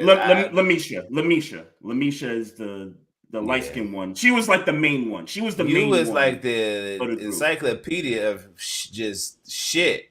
I would have never known their names. I would have never known their names. Oh, okay. But that's his mother. Okay. That boy Tony Fields was everywhere one year. In 2023, that boy was making. It seemed like every week he was recovering a fumble or something. Mm-hmm. I thought he was about to tell me Kim living single. That was living single. I was waiting for that. Like, oh shit, for real? Oh nah. I knew that for about 5 years now. But yeah. Dope stuff right there. Hey, Chef, man, talk about your contributions to Round Sports Table. I see you guys got a lot of stuff going on over there. Roundtable Sports. I'm sorry, I didn't mean to mix that up, but talk about your contributions there and what you guys got coming up. They Roundtable hit me up last year. Was my first year with them. I think this was like their first real year. Last year was like their first real year getting the whole network together. And I just so happened to be one of the guys that they reached out to, and I was like, sure, might as well, talk some sports with some AFC North guys, and those dudes turned into some brothers. Now we got a good group with Zim, Sam, and Mark. We mesh very, very well. We have a lot of fun. We talk a lot of trash on there. But my main gig is the Honor the Land that I do with my co-host Max. He's a really big influencer as well. But yeah, Roundtable is a good time. Get to talk a lot of trash. We get to sit in the misery together. We trying to drag the Steelers with us so we can all. I mean, how fun would it be if the AFC North could be battling for the number one pick? No fun at all. No fun at all. It'd be super entertaining. No fun at all. But yeah, no, it's cool. I like the guys over at Roundtable. They're building something fun, and I'm happy to be a part of something like it for sure. Yeah, that's dope. Sam was on with us late last year during the season. He was pretty cool to talk to. So when I seen him, on with you guys, I was like, oh yeah, that's one of my guys there. So yeah, y'all doing some great things over there. Y'all really and there's other divisions, that do the same thing under that umbrella as well. So it's like one big umbrella of podcasters and content creators like yourself that that bring it every week. So they're definitely they're leveling up. The guys over there, I believe it's the Bills guy Dan, and then they got Dolphins and Jets. They started it up, and they've kind of built this whole little thing. And they got last year they ended up getting credentials for stuff. So we were supposed to get credentials to the combine and stuff. Like they're building up this thing to be an actual reporting type thing. So hopefully this year they get some more access to stuff. I know they got credentials to the Super Bowl last year that they did that. So it seems like they're definitely putting a lot of stuff together, and they're making this like they're trying like a I don't want to say like a bar stool, but essentially building a brand from scratch. So, right. Mm-hmm. That's what's up. Yeah, it's pretty sweet. Hey man, so one more time, man. First of all, we appreciate you coming on, boss man. Talking some good AFC North. I'm definitely gonna tap in, make sure I get the follow. So when we get the dub on Sunday, I make sure I tag you, make sure you knew what was going on. You know what I'm saying? Let you wallow. I am a knife twister around here on my side, so you know what I'm saying. But don't be hiding when y'all take that L too, though. Hey, I'm out here. Hey, Maestro. I'm sorry. One more thing, because I did put this in the notes and I didn't want it to go before he left. Hey, Zae, give me your top 5, man. Top 5 Browns players all time. Your list. I was thinking of that. It's so hard to do a top 5 Browns list because, like, unlike other teams that have like bona fide Hall of Famers and bona fide guys that they can just look to. One thing about being a Browns fan is you tend to grow love for certain players that you may look at and be like, what? Mm-hmm. Like an example, like DPJ. An average fan isn't gonna know who DPJ is. He is a beloved Browns fan here, or a Browns player here. Mm-hmm. Same Hollywood Higgins. Rashard Higgins didn't do anything outside of the Browns. Rashard Higgins was loved so much here. So like when you think about top 5, I'm going through the list and I'm trying to see like who would meet that list. There's some that it's hard because it's like the obvious ones. Myles Garrett, how can he not be in there? You know what I mean? Sure. So I kind of like push those to the side, like with the Nick Chubb, like how do you not put him in there? You know what I mean? But like my personal favorite, there was 2 people that made me fall in love with football. Michael Vick, because I was left-handed, he was left-handed, fast, that comes with it. And then being a Browns fan, Tim Couch. So he automatically in my top 5. Big Tim Couch lover. Tim Couch, wow. Josh Cribbs. Yeah. It's crazy now. I Yeah, grew up watching Josh Cribbs, and I peeped it. he's a friend now. Like, he sent me that personally. Like, his wife Maria, they love me. Like, I'm a friend of their show. So to grow up loving, like, that's crazy to me. Yeah. Joe Hayden, one of the best Browns players that we could, like, that's a skill. That's not Joe Thomas, an offensive lineman. Like, we didn't have many, but we had Braylon Edwards and Joe Hayden. Those were probably the two marquee names that we got. And then this is where it gets really tough, because Baker Mayfield, I feel like, has to crack that top 5. Baker Mayfield gave me some of the most fun years as a fan in that 2020 year, and just first time ever having a quarterback and being like, damn, this is our guy. Like, can't nobody take this away. This is our dude. And then you got Jarvis Landry, who is, you could literally argue he was single-handedly responsible for the culture change that happened when he did make his appearance here in Cleveland.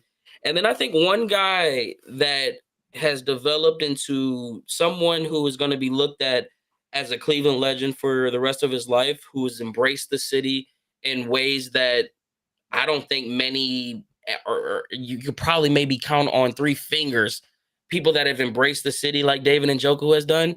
David Njoku is a certified Cleveland Brown. I've never seen a player stand up for Cleveland the way that David Njoku does. He is not afraid to tell you that.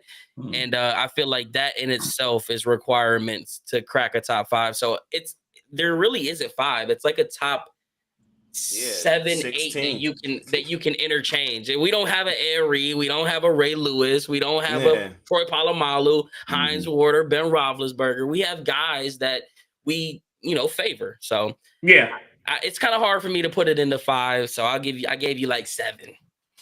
Yeah, because Joe Hayden, because we claim him over here, homie. But he listen to the podcast. Who's going in as a Hall of Fame with? Yeah, that's true. I was gonna say, because when you said Njoku, nobody embraces the city more than Njoku. I was thinking to myself, Joe Hayden be at the Cavs games and all this stuff. So Joe Hayden was the first one to do it. Well, there was Dennis Northcutt, Josh Cribbs was part of that, but Joe Hayden was the one to represent Cleveland like that. But when we talk about butt of all jokes, Cleveland is Cleveland, not standing for that, like face to face, David Njoku don't play that. Like, like I think back to the clip where him and Michael Parsons was sitting down with Tyreek Hill and they were playing the Madden thing, and he's like, whoa. Yeah. We're not just gonna disrespect Cleveland like that. Like, I can't think of a player who's done that for us.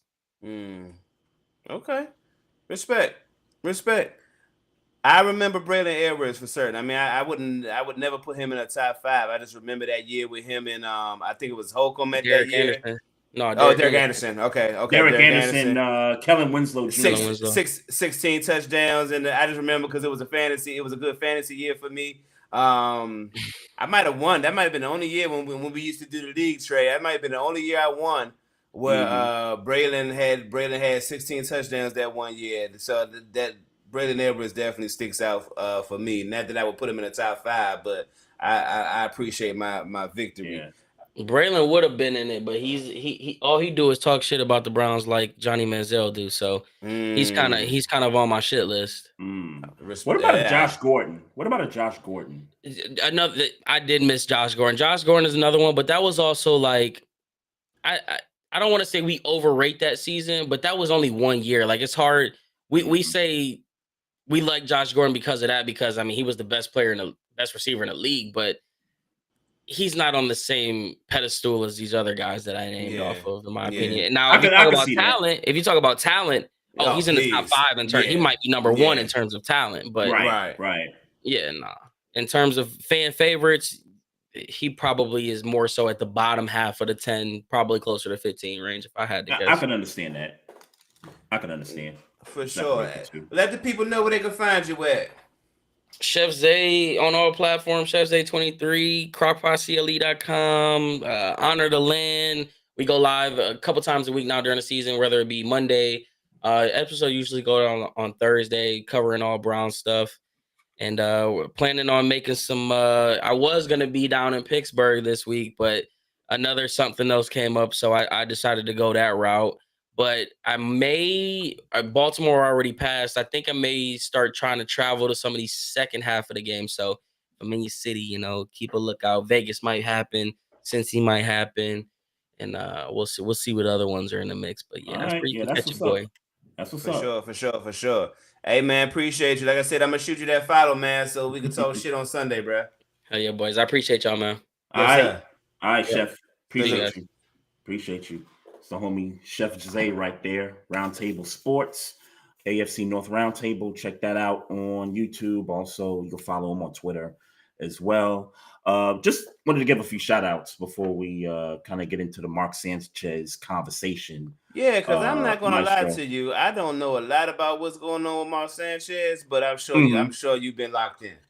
Yeah, I'd say I'm about 80% locked into That's good what's been enough. going on That's there. good enough to form an opinion. For sure. Yeah, I just want to shout out our guy Mike Patton. What up? He does the AFC South stuff and talking about the Jacksonville Jags, like we talked about earlier. Earlier in the show there. So wanted to give him a shout out. Also, got some folks in the IG live chat. We got Rita, the NFL chick, watching us on IG live. We also got Courtney Harden watching us as well. God, I got to get up with Courtney on some stuff, but shout out to you too, bro. The Mark Sanchez stuff. So just to set up the backdrop, in Indianapolis, he works for Fox, calls all the games and stuff. He was in Indianapolis to call Raiders Colts Sunday afternoon, and I guess he stayed downtown at an establishment.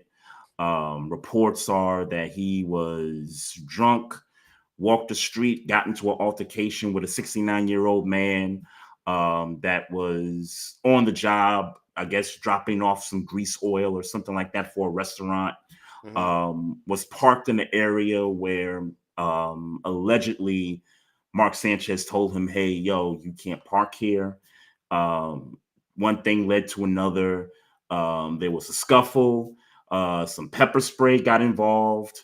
And then the dude stabbed Mark Sanchez several times with a knife in self-defense. When this thing first broke, so from my perspective, scrolling through the timeline, and I see Mark Sanchez in the hospital because of stab wounds. Prayers up, all that good stuff. That was the first report, was him being in the hospital for stab wounds. A couple hours later, second report comes out. Mark Sanchez is being arrested for the incident he got involved with. He got treated at the hospital, then, got cuffed up, taken to the police station, whatever. The rumor is that he's being charged with, I guess 4 or 5 counts of assault of some sort. And seems like the story's kind of taken a turn for the worse here.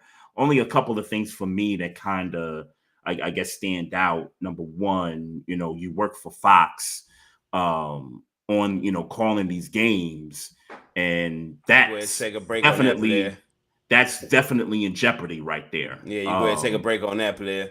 Yeah, well, a break is going to be longer than a break. I got to tell you, because did they first fire thing him yet? No, they didn't fire him.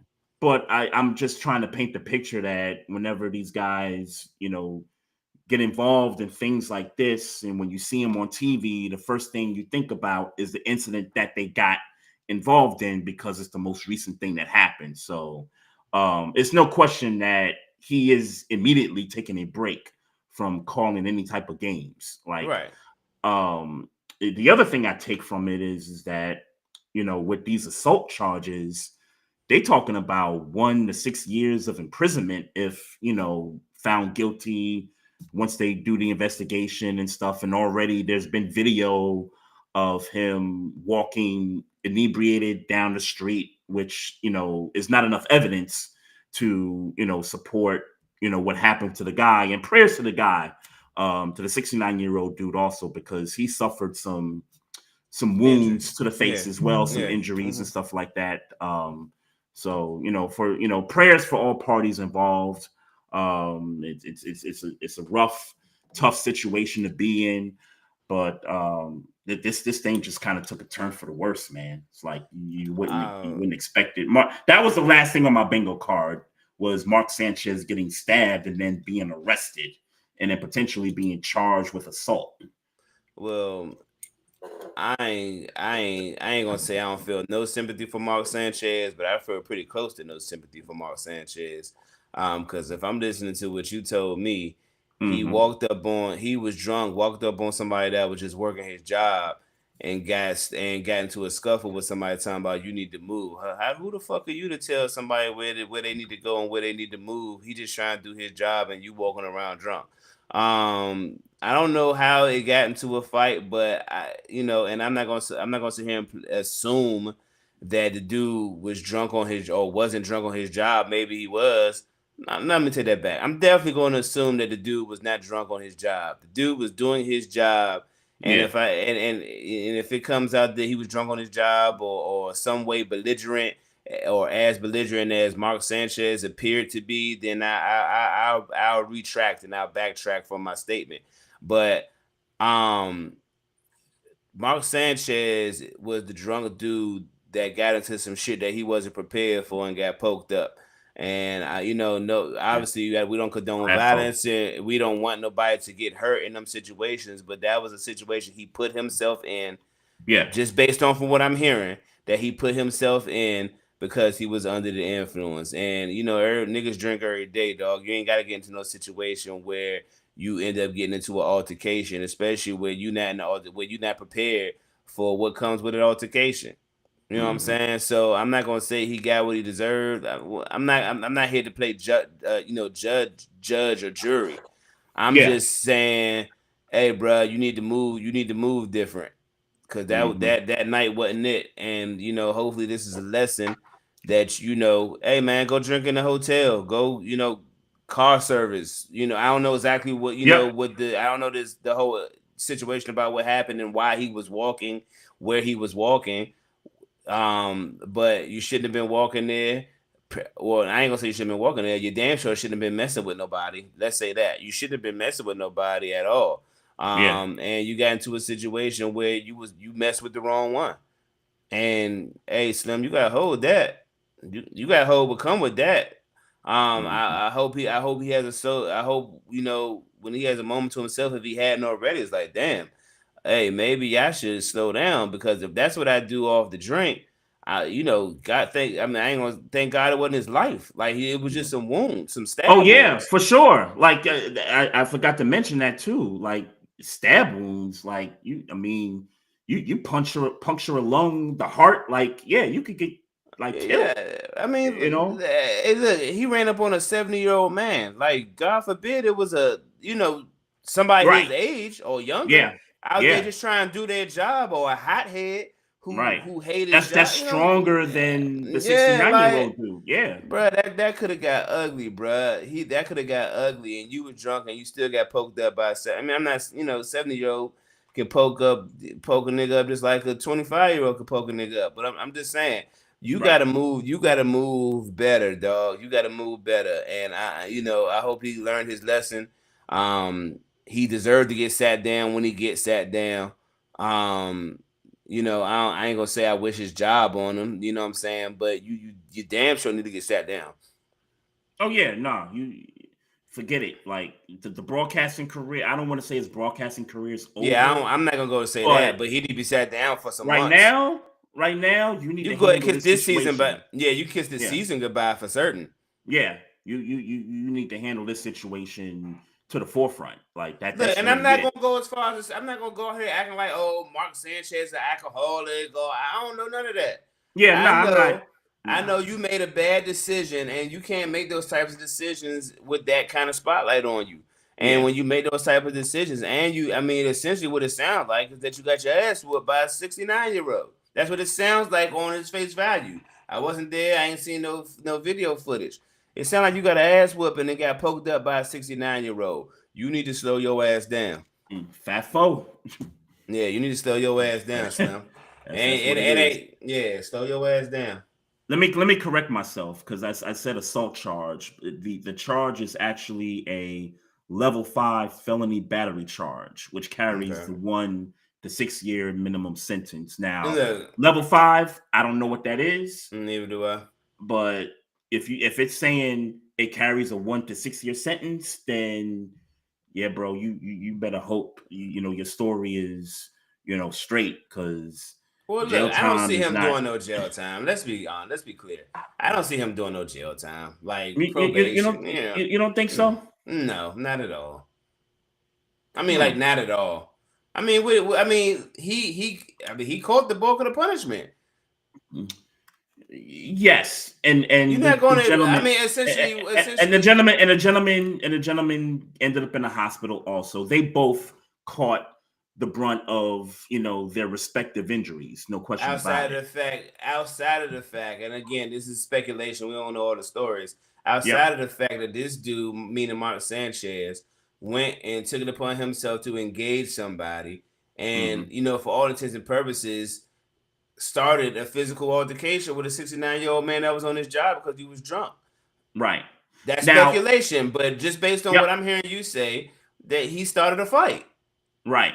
Now, I will side with you in the sense that celebrity, not celebrity, but like he got bread. He's bread. Celebrity. Sure. But when I say celebrity, I don't want it to make it sound like, like everybody knows Mark Sanchez. I don't want to put it like that. I'm just saying in the sense that he's in a position where he can afford the proper lawyers. He can afford representation that would lead to him most likely being able to get off of this situation. So I'll side with you there. I think the one thing that can make this go sideways for him in terms of him doing jail time is if these politicians in the city of Indianapolis try to make this an example out of him, because there's been a couple of guys. I think it was the mayor, and I don't know if it was the governor of Indiana or somebody, but there was a couple of guys that came out and started tweeting all crazy, trying to turn this into a race thing. And it's like, no, this is not a race thing. Mark Sanchez was in the wrong. Mark Sanchez was in the wrong. Thing that dude was black. There was a 69-year-old black man. No. He was. I think he was saying he was trying to bring up the race thing to say, this doesn't happen. Like these types of things doesn't happen in Indianapolis unless it's African American folks acting crazy or somewhere along the lines of that. Like, dude, don't bring African Americans into this conversation, okay? Is Mark Sanchez involved in this situation? It's his fault. He gets to pay the penance for it. Let's just leave it at that. So I thought them coming out and saying that was crazy. It was unnecessary. But I think if they wanted to, if these politicians wanted to, they might be out to try to make examples of Mark Sanchez in this situation. I hope not. I hope not. I hope it's just a simple. When you ever heard of the government trying to make an example of a white man? I get his last name is Sanchez, but that's a white man. When you ever seen that? I mean, you ain't seen that shit. Well, not to say that it hasn't happened, but you're right. I haven't seen it. You're right. I haven't seen it. You ain't seen that shit. That ain't finna happen. That ain't finna happen. I mean, especially because we're talking about this dude. Essentially, I get battery is the charge, but essentially, he was publicly intoxicated. Yeah. Like I said, to me, just let this thing go to trial. It don't need to be anything bigger than that. Let it go to trial, and if he's tried and if he's found guilty, then he's going to pay the punishment for that. If he's not found guilty based on information that they come up with, footage, whatever, then cool. Let him walk as a free man. But right now, on the face value, this does not look good on the side of Mark Sanchez. It doesn't Well, look to good. be clear, he's gonna. If I'm to speculate, he's gonna be found guilty. Like I said, I just don't see that punishment. I don't see the sentence being jail time. I just don't. Got you. No, I got you. So what do you see it being? What's the Probation. alternative? Probation. Okay. All right. Yeah. No, I got you. I got you. I got you. But yeah, prayers to that man, that 69-year-old man, just trying to do his job. Quick hitters, I guess. Jerry Jones gets fined $250,000 for flipping off a Jets fan. Oh, I didn't hear about this. Yeah, I wish you would have. Oh man, because I won. I didn't get a chance to. I didn't get a chance to. Because I wondered, and forgive me for this. I wondered if the dude he flipped off was black. I won't stretch. There's no need to stretch conversation. If you don't got all the story, I'll leave. No. Right You there. said you wonder. You said you Yeah. wonder. So I'm just Yeah. coming up with my opinion. I'm not Well, if looking. I'm not looking for facts. I'm not looking to pull up facts on this. You know how, I'm. You willing to call him? You willing to call Jerry Jones a racist? You said, was I ready to? Are you willing to? I'm asking you. Oh, I would have called him that even before hearing the news about him being fined for flipping somebody off. Interesting.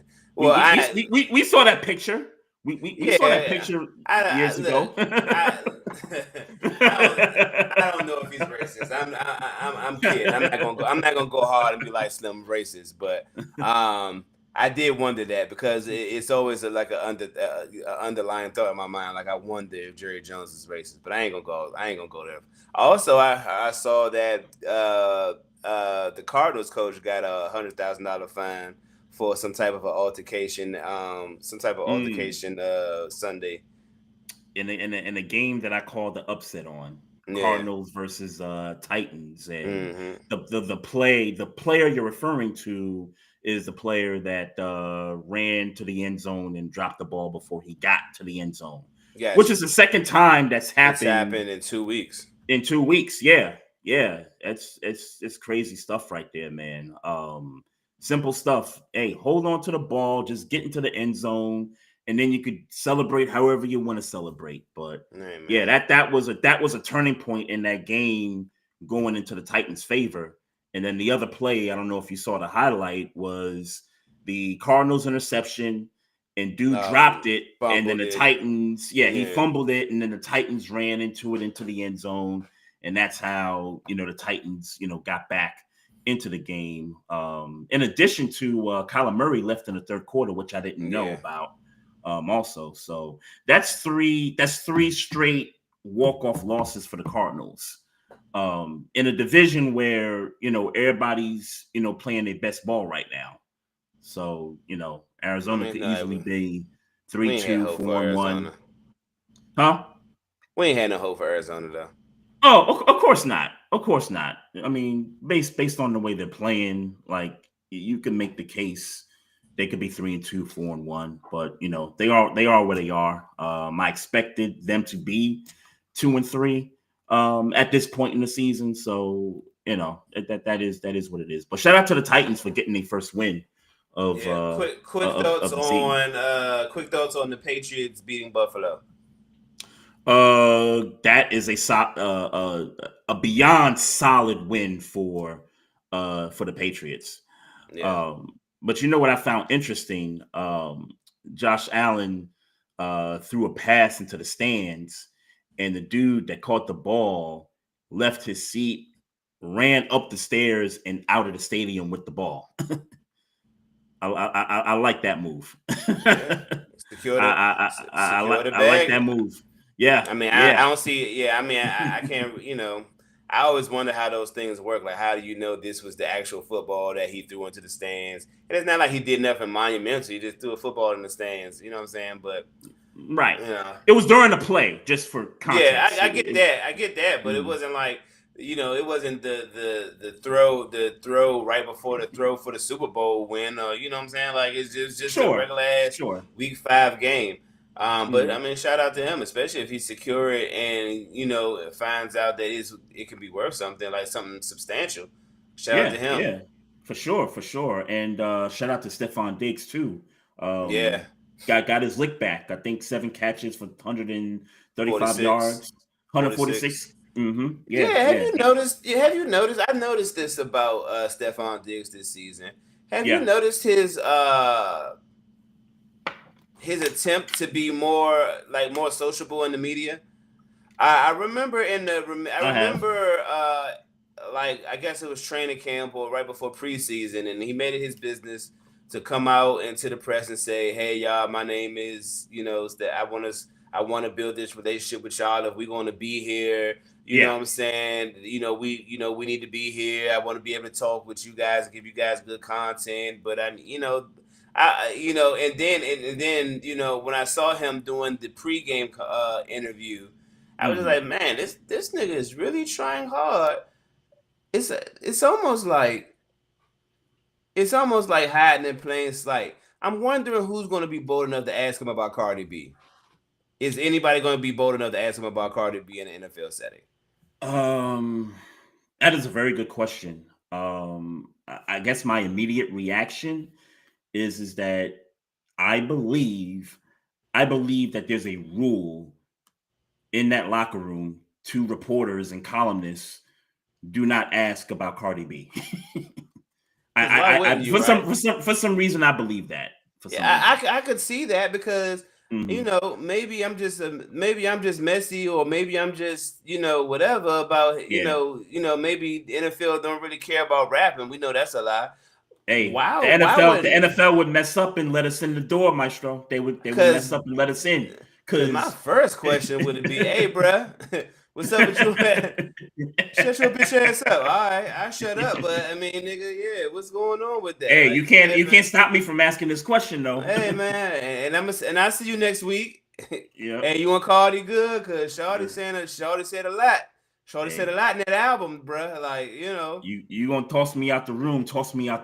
But I imagine the little sexy song was about you, but you know what I'm saying? I don't know, man. Cause she had this one song. I don't pretend. My homegirl been trying to get me to listen to this Cardi album for weeks, and I'm just not in a bird mentality right now. So Debbie been trying to get me to listen to it too, and I just. But then, it's not because I've listened to it. I'm not gonna sit here and say it's not good. It's just I'm not in the mode. Does that make any sense? I'm just not in the mode to listen to that type of music. So, like it's female shit, and I need to be around females to appreciate it, and I ain't had no kickback at the crib for a minute. So the song "Imaginary Players" that she did, based off of the Jay-Z song off Reasonable Doubt. So, my immediate reaction to listening to that song wasn't about Cardi B really all that much. It was really more about how much this man Jay-Z loves him some Renee and Angela beats. Because if you look at some of Jay's catalog, there's about 3 or 4 songs that he sampled off of Renee and Angela. Well, here's the piece though. He didn't sample it. Yeah. Okay. You know what I'm saying? The producer did. Yes, you know what I'm saying? Yeah. But you know what I'm getting at. Yeah, there. Sure. You know what I'm getting at. Coincidence, maybe. I don't know. Yeah. It made me. A lot of ski beats. A lot of ski beats in them days. A lot of like those. Don't give me the. I don't want to turn it into a music podcast, but no, I got you. Yeah, I got you. Quick thoughts on Broncos versus Eagles. It was a nice comeback win for Denver. But the Philadelphia Eagles got some stuff going on internally. I feel like, man, AJ Brown. This is how I feel, dog. Because last week he came out and was like, "Yo, with the whole tweet and all that. Yeah, there's still this issue about he not getting the ball enough and all this stuff." And so, what do the Eagles do this week? They give Saquon Barkley the ball 9 times in the game total. And in the second half of the game where they was up by 2 scores, I think it was 17-3. Right. They are throwing the ball all over the lot. Yeah. Just to appease AJ Brown and Devontae Smith. And they end up losing this game because they forgot that they got to control the clock to keep Denver, from mounting this comeback. And big shout out to Sean Payton. That was a gutsy call, the 2-point conversion when he didn't have to do it. What I thought was interesting is that he put that tweet out and he had 9 targets against the Buccaneers 2 weeks ago.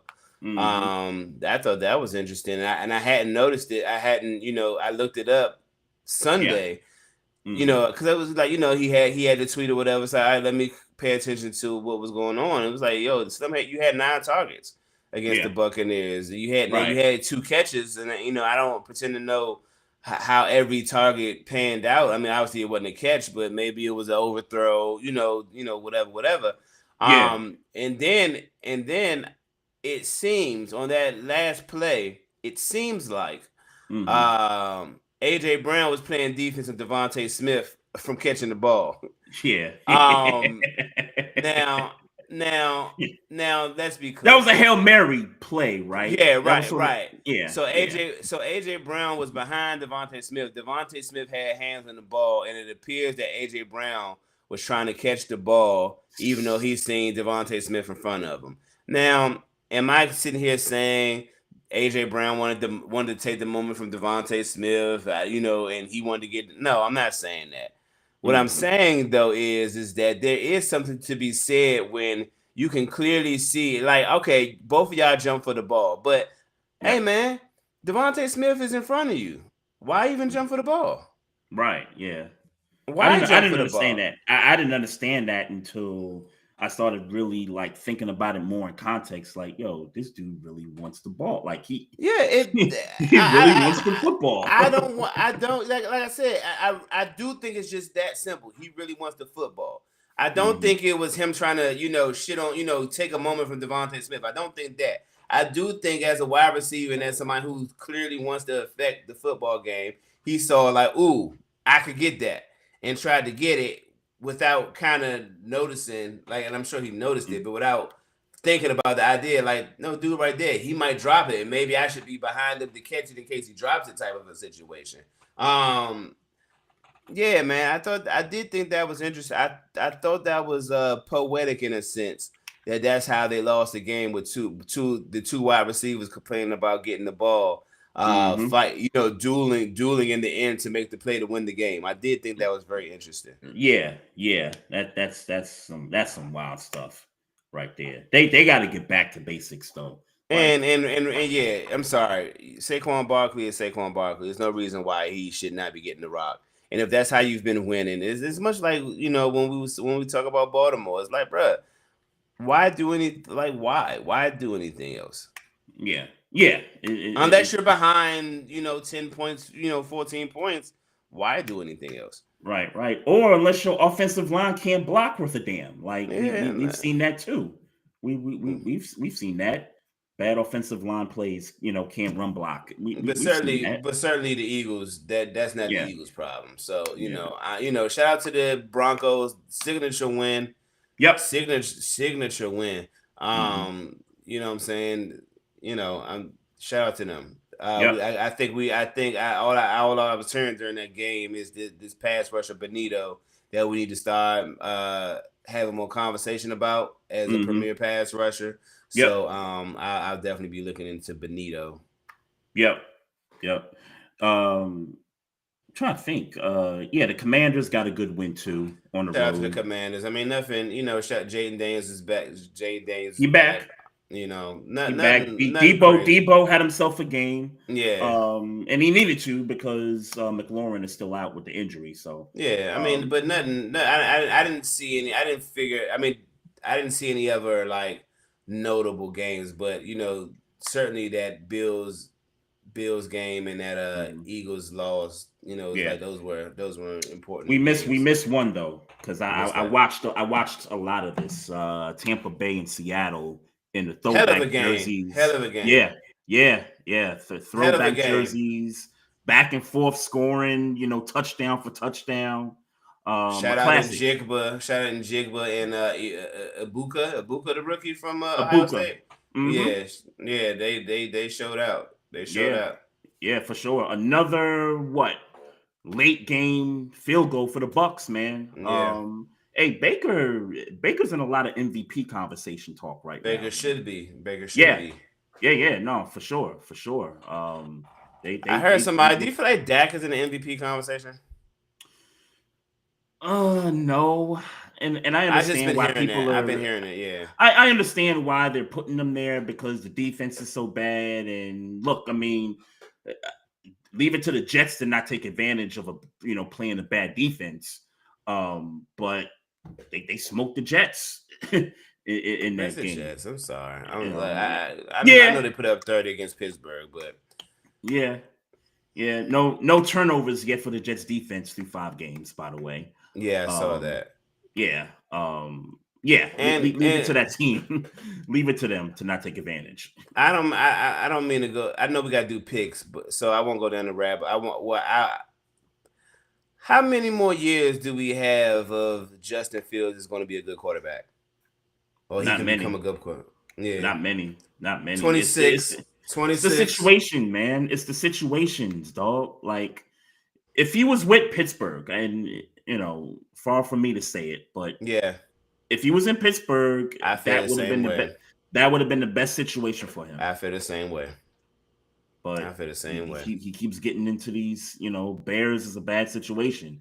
The Jets is a bad situation right now. Yeah. And I hope Aaron Glenn gets the full year and then some to, fix it. But they ready to run him out of there already. It's like it's only been 5 games, y'all. Yeah. Like It's not like he had the opportunity to put a good team together. I mean, the defense playing decent. It's offense. mm-hmm. It's offense. It's defense too, though, dog. Like Yeah. you got to get turnovers, man. Like you can't just play basic defense and then think you're gonna keep getting stops, on third down every drive. Like you got to force some turnovers. You got to be able to put your offense in a better situation to score points, and they don't do that. They haven't done it through these 5 games. So. But back to Seattle and Tampa just quickly, man. It was a great game to watch. The stars that had to be stars, came out to shine. Darnold, that interception wasn't his fault. That one just tipped off the guy's helmet and just landed right in the defender's hands. And Bucks are 4-1. Seattle is 3-2. 3-2. Yeah, they Seattle's fine. I think they'll be all right. I think Tampa they're going will to be better than we said they were. Yeah, you're right. I was thinking the same thing. Like they've had some good wins. They've had some, couple of losses that could have, kind of went either way. But I think they've, shown themselves to be a playoff team at this point. Yeah. Certainly a contender for the division for sure. For sure. And I know I mentioned the 49ers briefly when we were discussing the Jags earlier, but I gotta give the Niners props, particularly Mac Jones, Kyle Shanahan, and everybody else. 4-1. They got 3 wins in the division already, which is a leg up really on everybody else in the division. I know you talked about it. You talked about the door being shut on the 49ers in terms of Super Bowl. I'm leaving the door open. I said it weeks ago. I'll say it again. The door's open. I'm not saying that they're going to the Super Bowl this year, but keep in mind, every time this team has been just a stench of good, like meaning they go 10-7, 11-6, they've gone to the title game. Mm-hmm. So, take that as you will, but the Niners are here to stay. Like they're gonna get some guys back also that have missed some games. They're gonna get these guys back. Do you think there is a quarterback controversy brewing in San Francisco? No, I don't either. It wouldn't shock me if Mac Jones continues his solid play throughout. And you know what they did with Jimmy Garoppolo. They saw Brock Purdy, they saw Trey Lance, and they wasn't scared to quickly move off from, Garoppolo even after they gave him the bag. So Could I see the Niners doing something similar like this again? I could see it. I don't think it's gonna happen though. I'm with you. I don't think it's gonna happen. I can't see that. They pay. I mean, I heard they they gave a bag and they've moved off somebody they paid before, but nah. I mean, these dudes basically the same age. Brock Purdy's been in the system longer. Nah, I don't see it. Yep, I don't see it either. I don't see it for different reasons, but yeah, we on the same page though. All right, week number 6 is upon us, and we got the Eagles and the Giants in the NFC East showdown. I'm picking the Eagles. There's no way. Leave it to the Giants to give the Saints the first win of the year. Yeah, and Jackson Dart went back to looking, like kind of like a rookie, rookie. Yeah. Look. Yep, for sure. The London game, give me the Broncos over the Jets. Yep. Rams at the Ravens. I'm taking the Ravens. Hell of high water. Beaten up, whatever the case may be, out coached. I'm taking the Ravens. Have we heard about Lamar Jackson? How many games is he out? He is going to be out this game.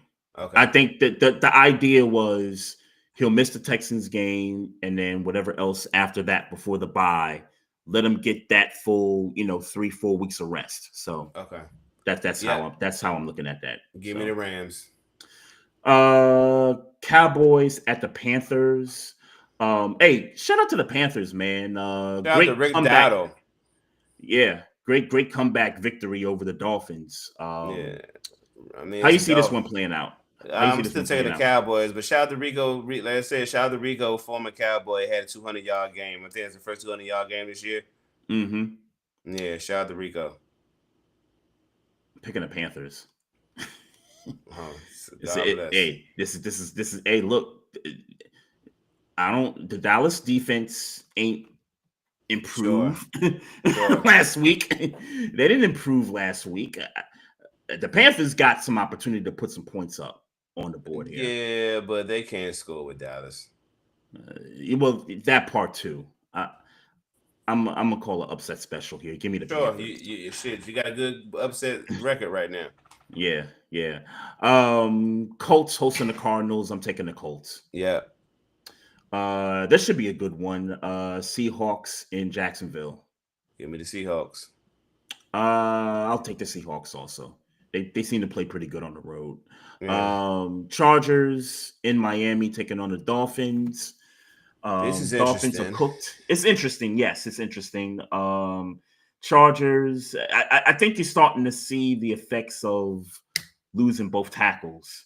Yeah. On that offensive line there. I just don't know if Miami's going to be good enough to take full advantage of that. I'm gonna take the Chargers to bounce back. Yeah, give me Chargers. Yep. Browns at the Steelers. I'll take the Steelers. Patriots at the Saints. Who you got? Patriots. I'll take the Patriots too. Titans at the Raiders. It's 2 bad teams. Give me the Titans give me the Titans. I don't know what's up with the Raiders. I don't know what's up with Geno. Give me the Titans. Yeah, Geno been bad, bro. Yeah, like, because it's interesting because you get there, you think, ooh, Pete Carroll, he, that's kind of been the guy who kind of snapped Geno back into shape. And he goes back. They meet in Las Vegas, and you think they shouldn't really fall off, and here we are. This might be the end. This might be the end for Geno. Like as far as starting quarterback potential, this might be the wrap. It might be a wrap for Slim. Mm-hmm. Yeah, facts. I mean, give me the Titans. If they think about wanting to salvage some of their season, they might have been the ones to trade for a quarterback. But damn, I'm gonna still take the Raiders at home. It was a nice win by Tennessee last week, but I'll take the Raiders. It's just a clash of 2 bad teams right now. It could go either way. Good game here. 4-1 versus 4-1. 49ers at the Bucks. Give me Tampa. I'm gonna take the 49ers, man. Okay. I'm gonna go with defense on this one. Bengals the Joe Flacco led Bengals at Green Bay against the Packers. I'm taking the Packers. Yep. Sunday Night Football, Lions at the Chiefs. Good game. Should be a good one. I am going to take the Chiefs. I'm gonna take the Chiefs too, man. I was thinking about it the other day. Jared Goff is 2-0 against Mahomes. The opener a couple of years ago, and then you remember the 52-54 score when he was with the Rams. Mm-hmm. Yeah. I think Kansas City takes this game personal. In my opinion, I think they beat the Lions. I think they beat the Lions, and I also think Kansas City understands the Lions is a Super Bowl team. Mm-hmm. Yeah, for sure. Gotta take that one serious. For sure. Yeah, I mean, because they got a bunch of these coming up on their schedule too. They get these opponents, so they really got to start. And after this week, they get Rashee Rice back, so that's going to be critical for them. Monday Night Football, Buffalo Bills coming off a loss, going down to Atlanta to take on the Falcons. I will take the Bills to bounce back. Yeah. Another Monday Night Football game. Okay. Doubleheader, I guess. Bears at the Commanders. This is the aftermath of the Hail Mary game from last year. Yeah. You ain't got to worry. You ain't got to worry about it being that kind of close. Give me the Commanders. You don't think it's close? Okay. No. I'm just talking about close, like it was where they had Stevenson had to catch that. Gotcha. Yeah, like it's not going to be at the buzzer type. No, I don't think it's going to be a blowout. I just think it won't come down to the last play. Yeah, right. Nah, I got you. I'm in agreement there. I will take the Bears. I'm gonna take the Bears in an upset. Okay. I think the Bears. I think there's some guys on that team that's still like gonna remember that. I think they take this one personal. Give me the Bears in an upset special there. So so there you go. Week 6. Looking forward to those games. Quick shout out to everybody in the chats. Tuning in. We appreciate y'all. Big shout out to Chef Zae for coming through. Yes, sir. Big time there as well. Continue to follow us, folks. We got the Facebook page popping. We also got the YouTube channel. Make sure you subscribe to the channel. Also, we're on Instagram at Barbershop Sports Talk Podcast. Also on Twitter at Barbershop SPOR2. We got the Twitch channel going as well. If you got questions, comments, hit us up on the email at barbershopsportstalk1@gmail.com.